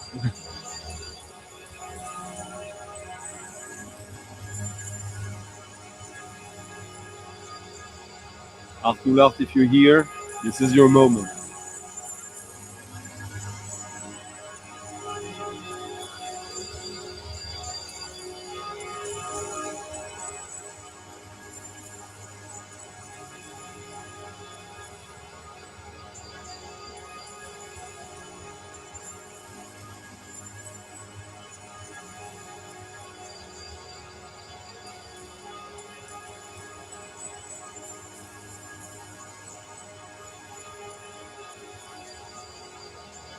Here's the link to the Nuno Canavaro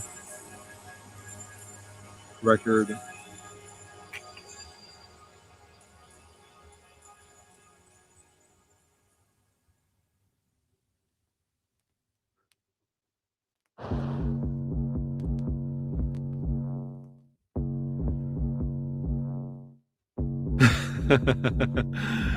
Fair enough.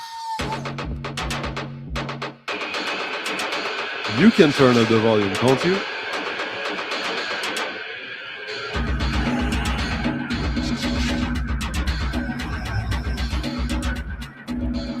Is it really low volume or I suppose they've been masturbating too much?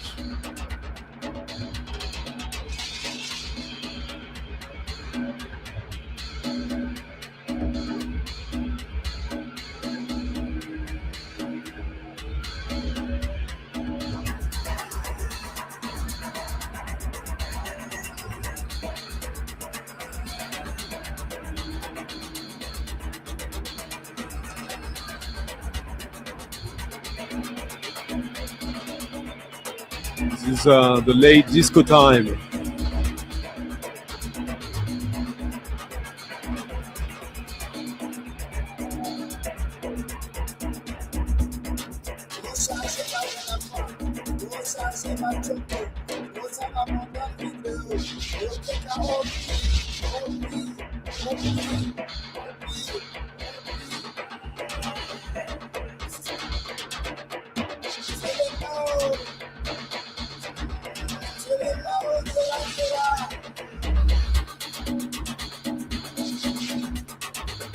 Mexican internet, yeah. Trump got you, huh? Again.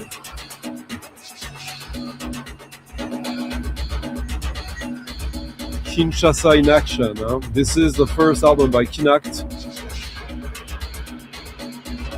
My current favorite Enyige tape record from 2026.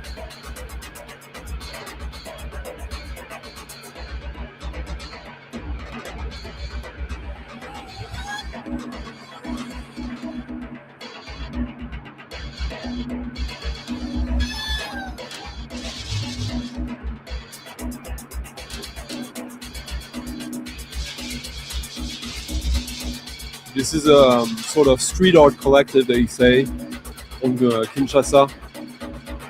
And yeah, first album of theirs.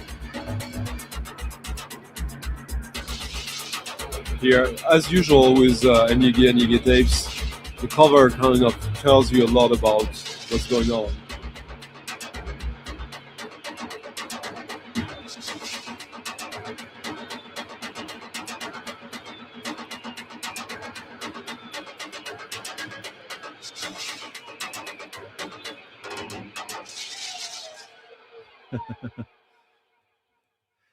Yeah, that's right. I'm waiting for it. I forgot about it. It's transiting to me through the UK, obviously. Huh. I love this.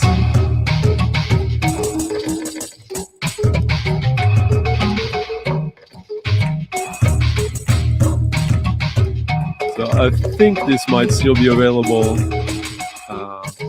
on Bandcamp.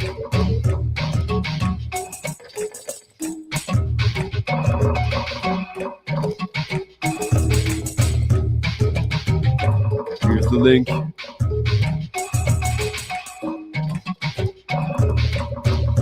Kinact, Kinshasa in Action.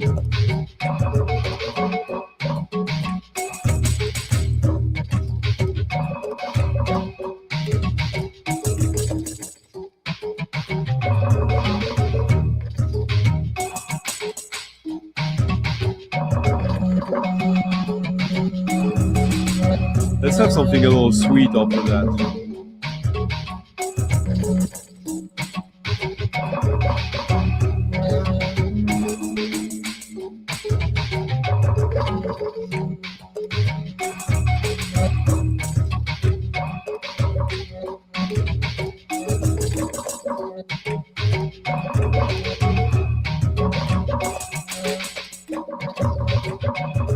Yeah, this is great.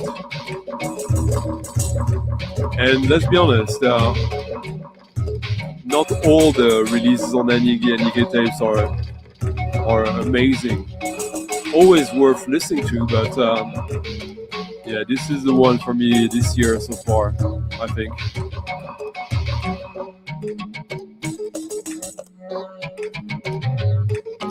Ooh, this is nice.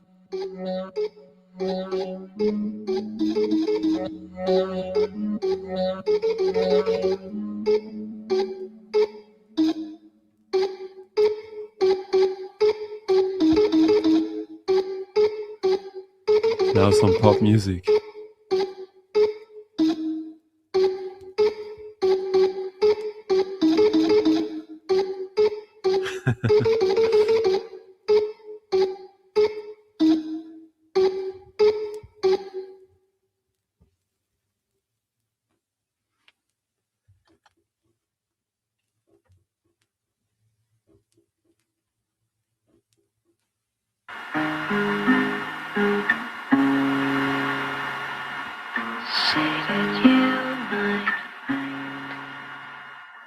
By way of the Netherlands.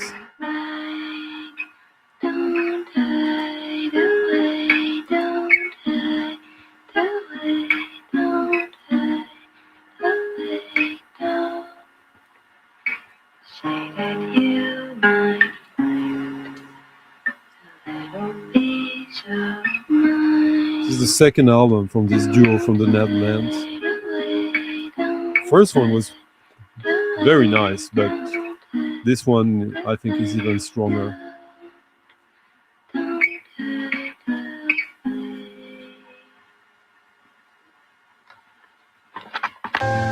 Sort of a European take on the weird folk.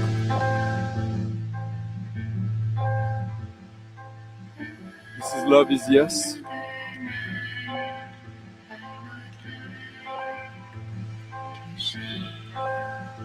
Released on the Great Kit label from the UK. This is the limited edition featuring a comic book made by the singer. Cost $2 extra to get like 50 copies limited of this. Good night, Future Face. Have a good one. Thank you for stopping by.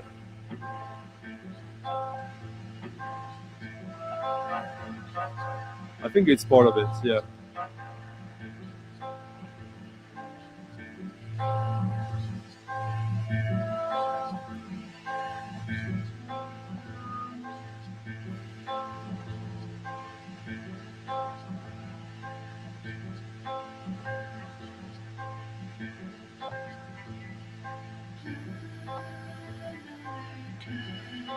Okay, this is always nice, huh?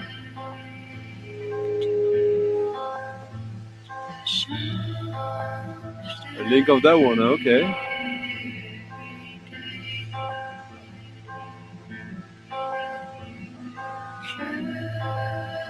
This one I bought directly from the Bandcamp of the band.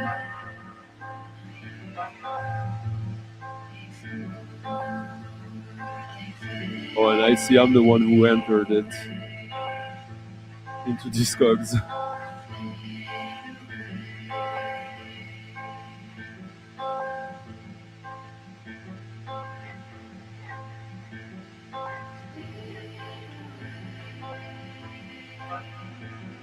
Ghostly, hypnagogic folk pop. With tons of feedback, ghostly feedback.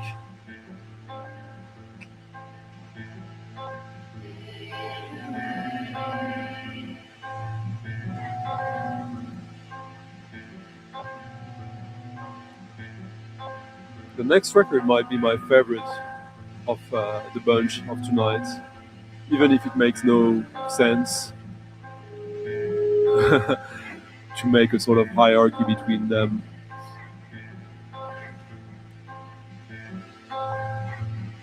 Because the one I'd put at the bottom, I'd still want it desperately.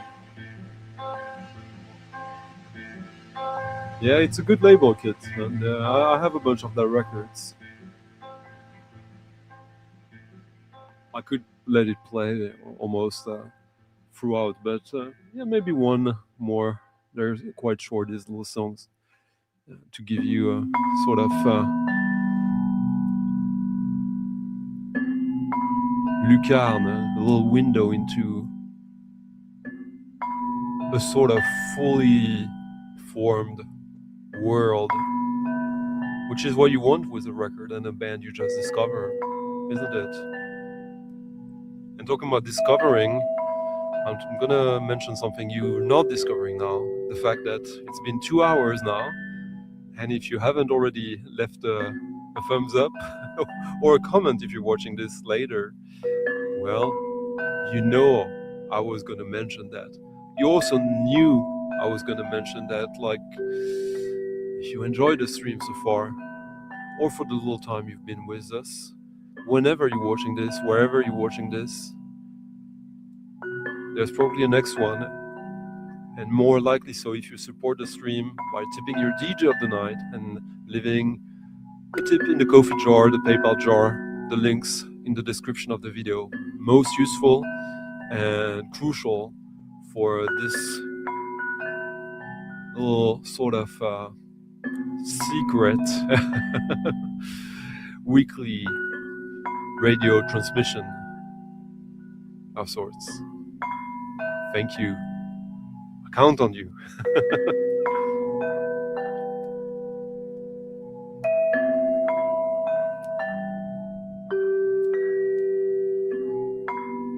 wearing my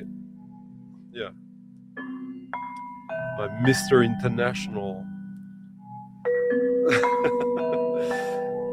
sweatshirt tonight.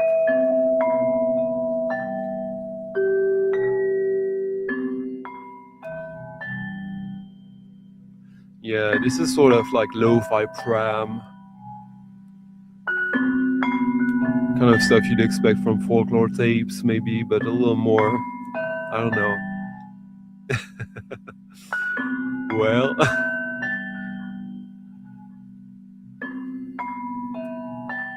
Albert.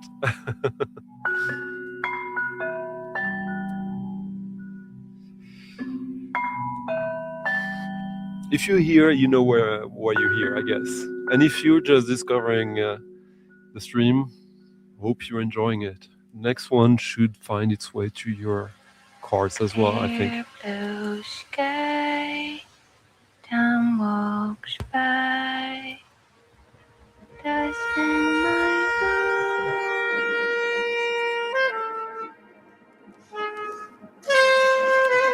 For a new release, I went the extra mile to get this as soon as possible. This was put on my radar because a musician I've played a few times already on the streams throughout the years, who I really appreciate, is featured on this album. The concept still eludes me a little bit. This is sort of collective from Georgia, the country. Anushka Shekdze has 2 tracks on this.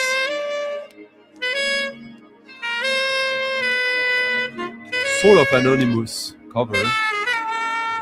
TSA in Transmissions. A Georgian experimental live music series. Recorded live at Silent Green, Kulturquartier in Berlin. But this is a Georgian release. And we're listening right now to Transmission 4, Mess Montage, Ex-Rezo, Kiknadze.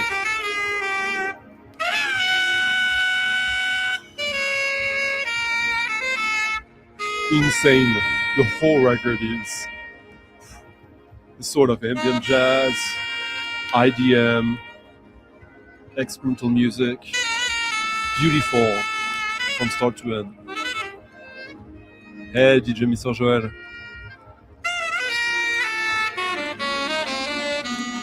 Oh yeah, I saw that, yeah. That was impressive. Mark! How you doing? Nice to see you.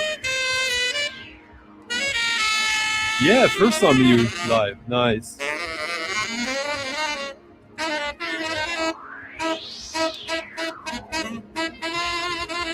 I hope we do get to see Junior Boney sometime digging amongst the old white men.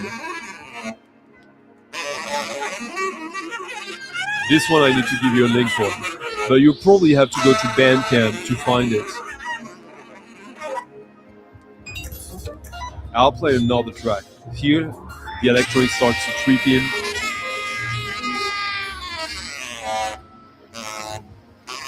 Just stunning.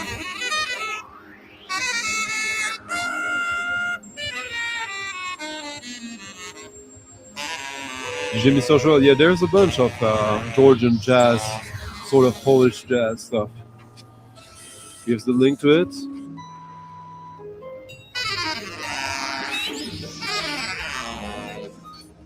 There is one copy for sale on Discogs of it. Might be from the label themselves. Let me see if I can find if they have a Bandcamp. You'll have to Google it, I guess. Huh?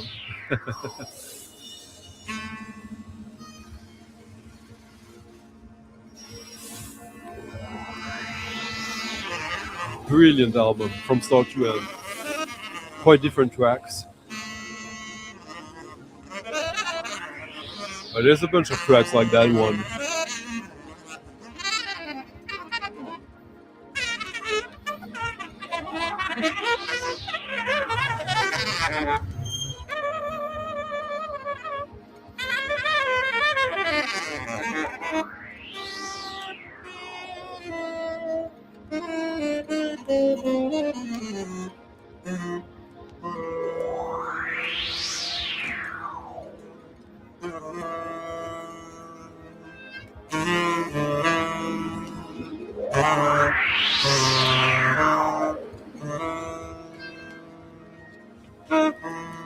One thing you can also do to support the channel, besides the usual stuff, the likes, the comments, and the tipping, is if you end up buying some of these records out of the Bandcamp of the artists or the labels, if you can as well mention the channel where you found this, can be useful.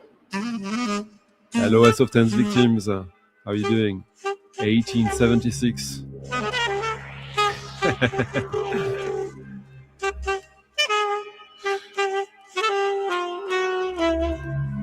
It's kind of a dad joke, Record Hound, but this one I'll indulge it.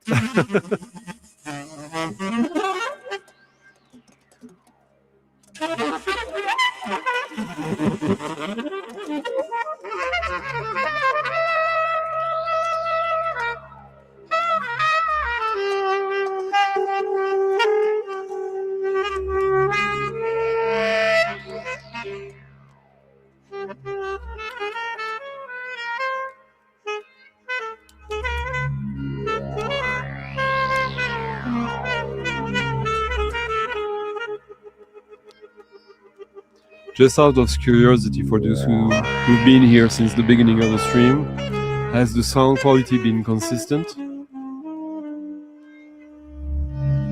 Or not?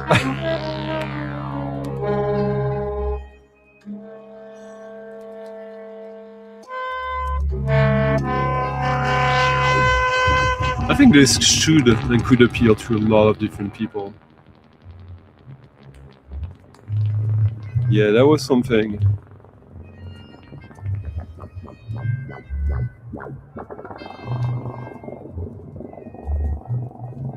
We're gonna listen to Transmission 7, Anushka Shkedze and Daniel Adikashvili, closing track from the album.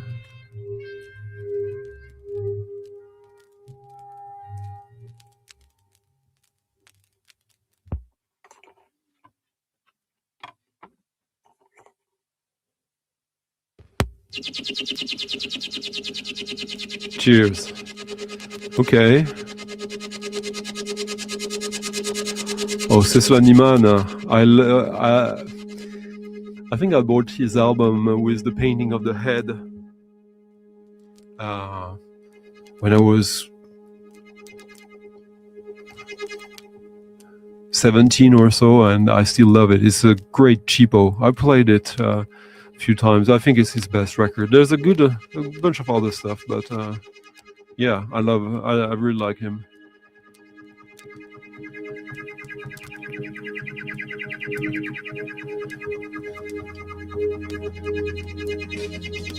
Ah, nice. And here, so Anushka Shkedze, her first album I played here, sort of was a great take on sort of modern Aphex Twin, better than what Aphex Twin is doing these days. I think more romantic. And she was part of 2 volumes of female electronic musicians from Georgia that were also both great. And I think she has like 3 or 4 albums now. We talked a little bit earlier this summer. She put me in touch with, firstly, I asked her if she could send me the files of this before it was released. She graciously did, and then she put me in touch with the Gio, who runs the label. And yeah, great. Thank you, Gio.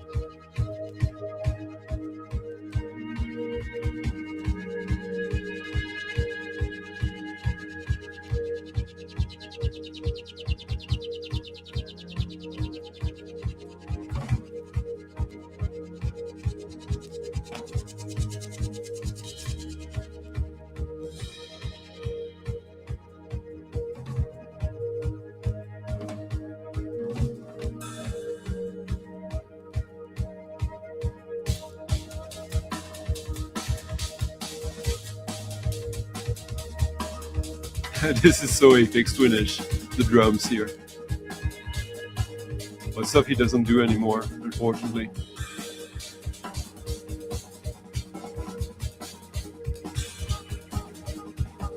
Same album as the previous track.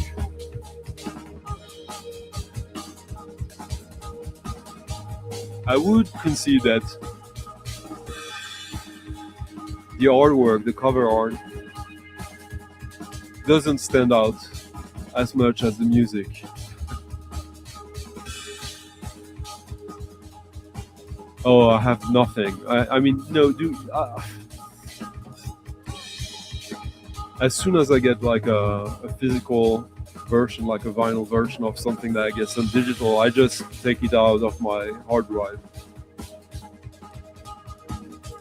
The only digital collection I have is edits I did myself of tracks that I felt could use some tweaking or some reworking, and a bunch of promos that I haven't gotten yet to getting them on vinyl.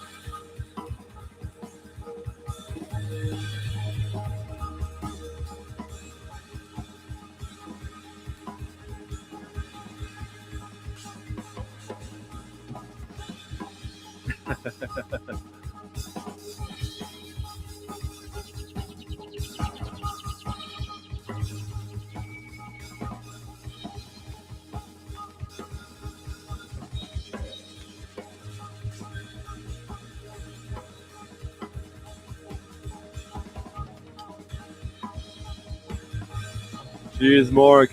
Bon Eve Hotel. Thank you for leaving a nice little tip in the coffee jar. Merci beaucoup. For those who don't know this guy, Mark here is Andy Vogel's brother from another mother and acolyte in turntablism, and also a hefty record dealer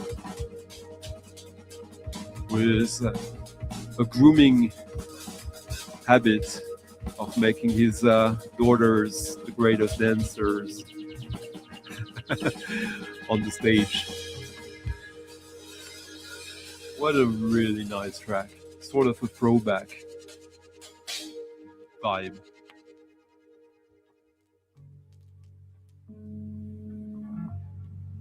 We were talking about ambient, so one of the greatest ambient albums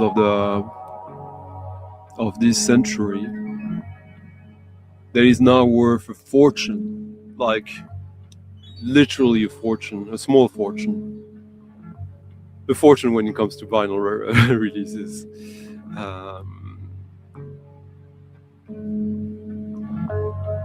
Sometimes I refrain from playing some albums or to sharing because I think the prices are just not acceptable, and there's other records from these artists that are affordable, that are as good.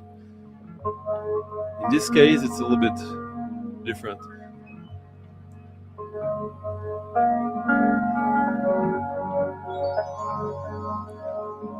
This is Susumu Yokota's, one of his top 3 best albums. Some would argue his best one, Sakura, released in 2000, yeah. 1999, 2000. Skin Tone, Leaf, in the UK. Yeah. But it got reissued for a normal price. Big ass double LP package. I think the original looks better, sounds maybe a little better actually. But the reissue is still very good. It was supposed to come out, I think, last year, and it got delayed and delayed and delayed and delayed. So that's why I'm playing this now. Let me give you a link to that one because, yeah, modern ambient rarely gets better than this, I would say. And so consistently.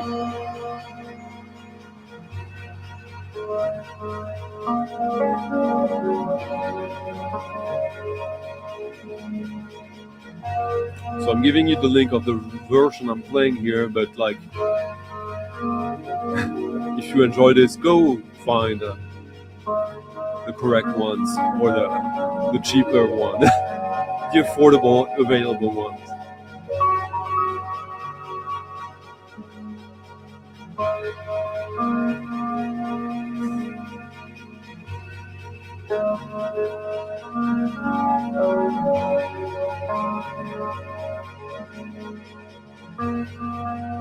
Rab was saying that he struggles to see how ambient can be sad, and I see where it's coming from. And I wouldn't say this is sad. This is melancholic, but it's not one-dimensional either. Because there's a sharpness to it through the gaze, through the gaze.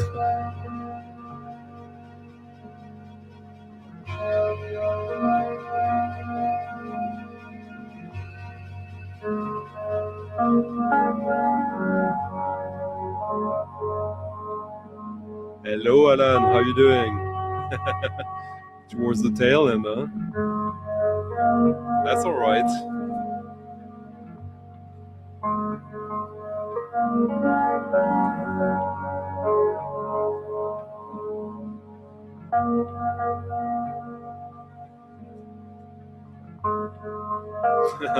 Yeah. Someone was saying that my records are all like in horrible shape and destroyed because of a bunch of records looking a little bit in dire positions here, but nah. Yeah, true that. And most of these are worth having, so the box set can be a good option as well. Yeah. There's at least 6 Susumu Kota albums I think are essential. Yeah. 6 or 7 I would say are different types of ambient, by the way. There's the album he did where he only uses classical music samples. That is absolutely amazing.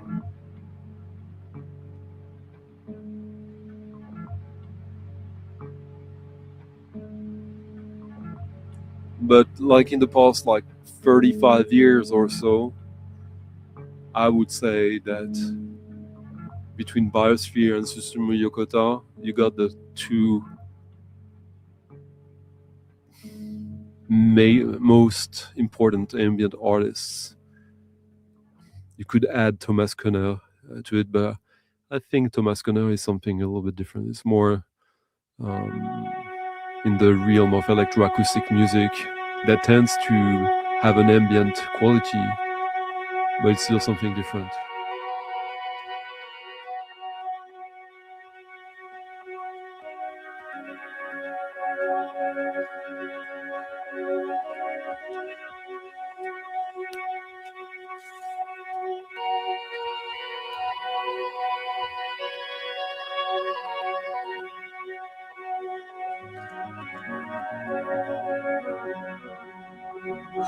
So beautiful.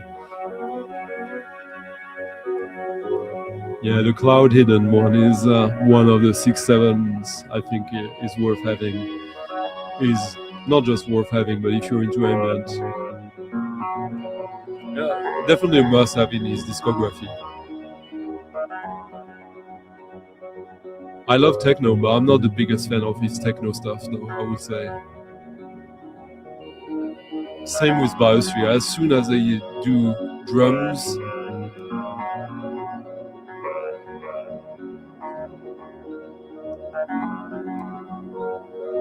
they're not like body music artists, I would say.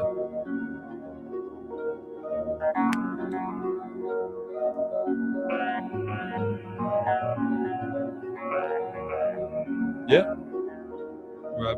Totally true.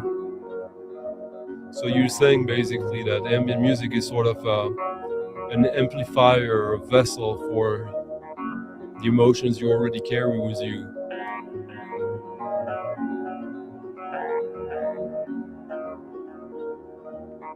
But if you're violent,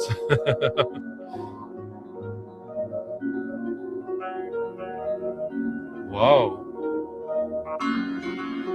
Could this be why that record was got so expensive after a while? Way more so than the others. The others got expensive when he died and people realized how good they were. But this one got expensive and rare almost instantly. I was lucky to get these back then. Yeah, I was buying them at Gibert in Paris. I remember they used to cost like $15, 16.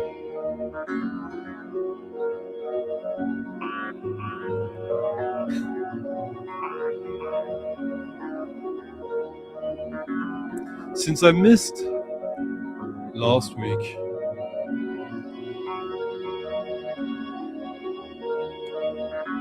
even if we're getting close to the end, we're gonna go a little beyond. Not much, but still a little bit. With a new record that is very dear to me for a personal reason. Since I saw this performed live during last year's Tumult Festival that I curated and organized with Niels. And I remember at the end of the performance, Michael York of Coil and Utopia Strong fame. I went to see him and he was in tears. And you could hear in his voice that he was like sort of shattered and acknowledging this was one of the most profound musical experiences he had ever experienced. What felt like a long improvisation, which is a composition, and that was now put to wax.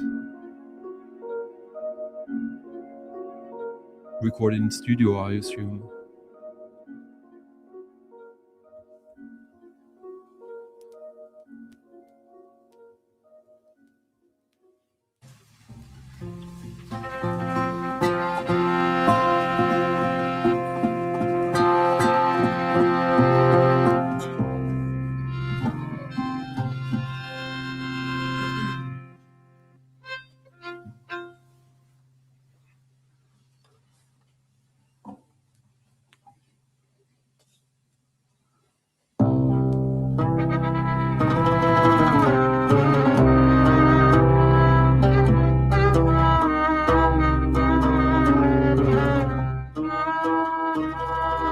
Dare I say this was a comeback stream when I only missed 1 week? You know I felt bad about it, which is crazy, but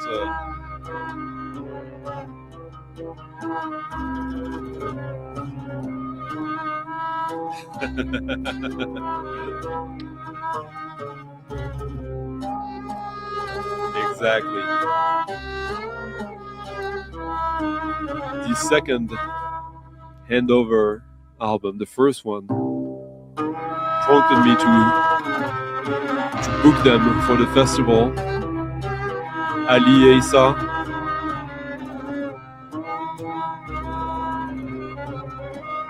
Jonas Combien, and Eman Asfour on the violin.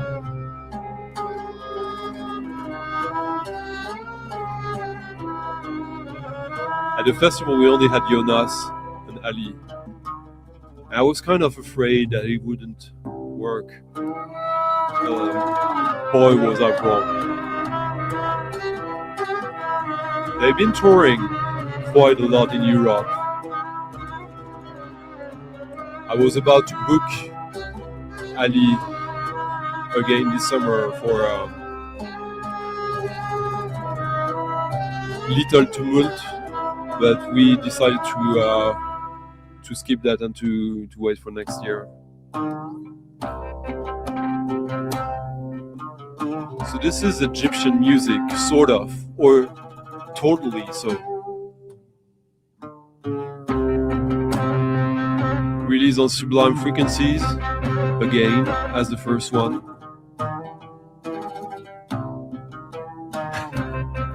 Thank you, Thomas. And this is gonna happen thanks to you, because of you, because I want to improve all of this and be able to have all the records accessible in the same room at the same time, so that I can really improvise fully with you. But also thanks to you and the support tonight so far. I was blessed with having some nice support from Bonnie Model.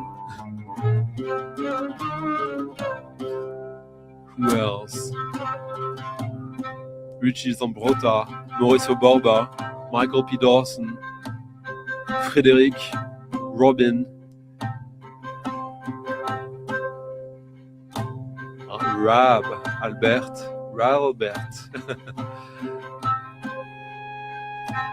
Mr. Zosh, John Levinson, Daniel, A Revenge, Frank, Manuel Gocho, Bernd Kugoff, and Thomas Corcoran. If you want to join this little list tonight, you have till the end of the track, but you can still do it later. And that's how this is happening every week. Everyone is appreciated, but you guys deserve a little bit of an extra thanks, obviously.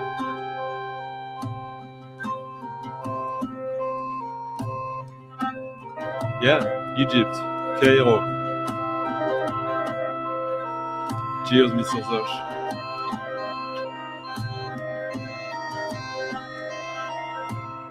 And it's just gonna grow and grow and grow.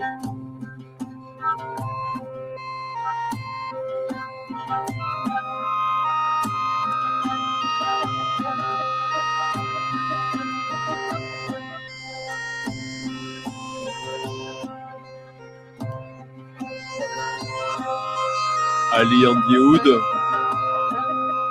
Ayman on violin, and Jonas on the various vintage keyboards.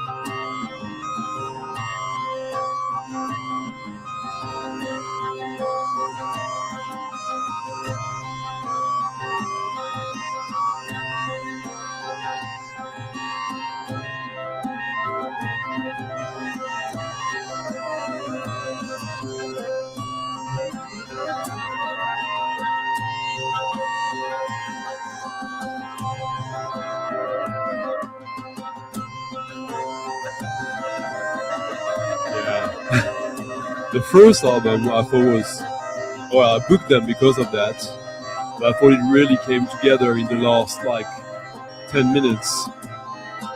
This one, it's just going so much further. It's just one long track spread between two sides, and I think it works. But to experience this live,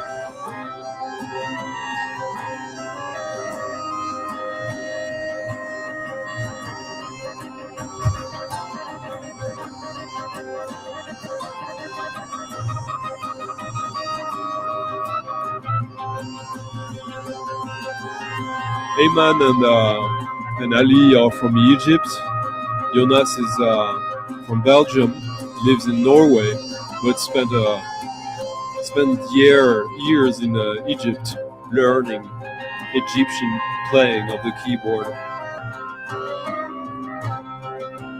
It's just gonna increase in tempo creepingly, so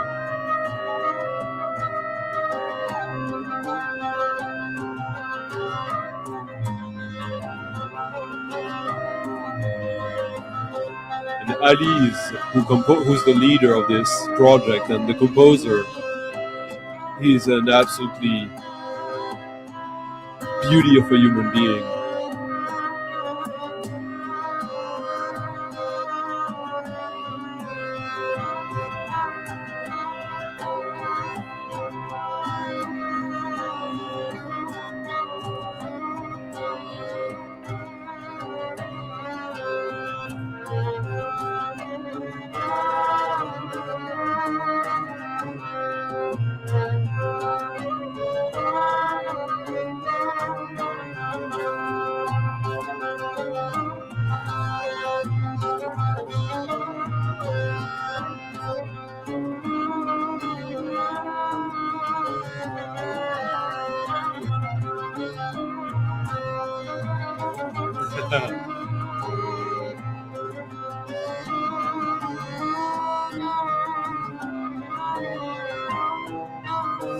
Yeah, but you don't need all the ogoras. But there's a good chunk of them you need. I know.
It's such a crime to cut this short. So maybe I just won't. But if I reach the end of this, I'll just want to turn the record over so we get the whole thing. But that's why you get a great clue here.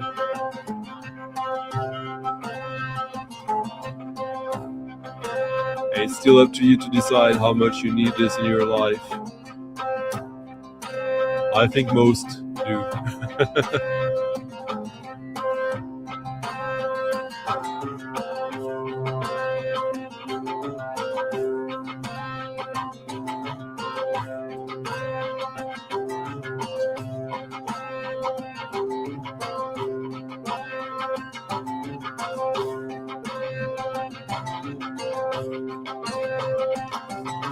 When they played live this track, they played 53 minutes. I counted because I was in charge of it. And they told me first, like they will probably play like 35, 40 minutes, maybe a little more. But the vibe, the connection with the audience was so great that, yeah. And whenever you feel this is sort of getting repetitive, it's never monotheus. There's always something increasing the level of trance, or so I feel.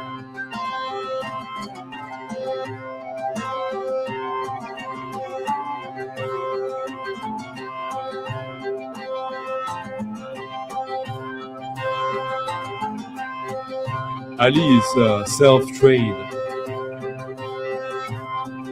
on the oud.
Thank you, everyone.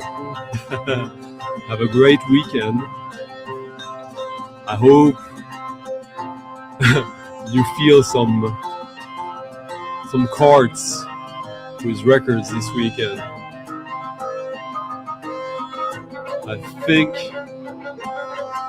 I hope you got enough new directions to feel a couple of journeys tonight. Thank you, everyone, for stopping by. Thank you for the support. Tip, you're a DJ of the night. Like the video, subscribe if you haven't already for some reason, and I'll see you next week. And thank you, lastly, David Armstrong, for leaving a last minute nice little tip in the coffee jar. Merci. Bye bye. Bye bye.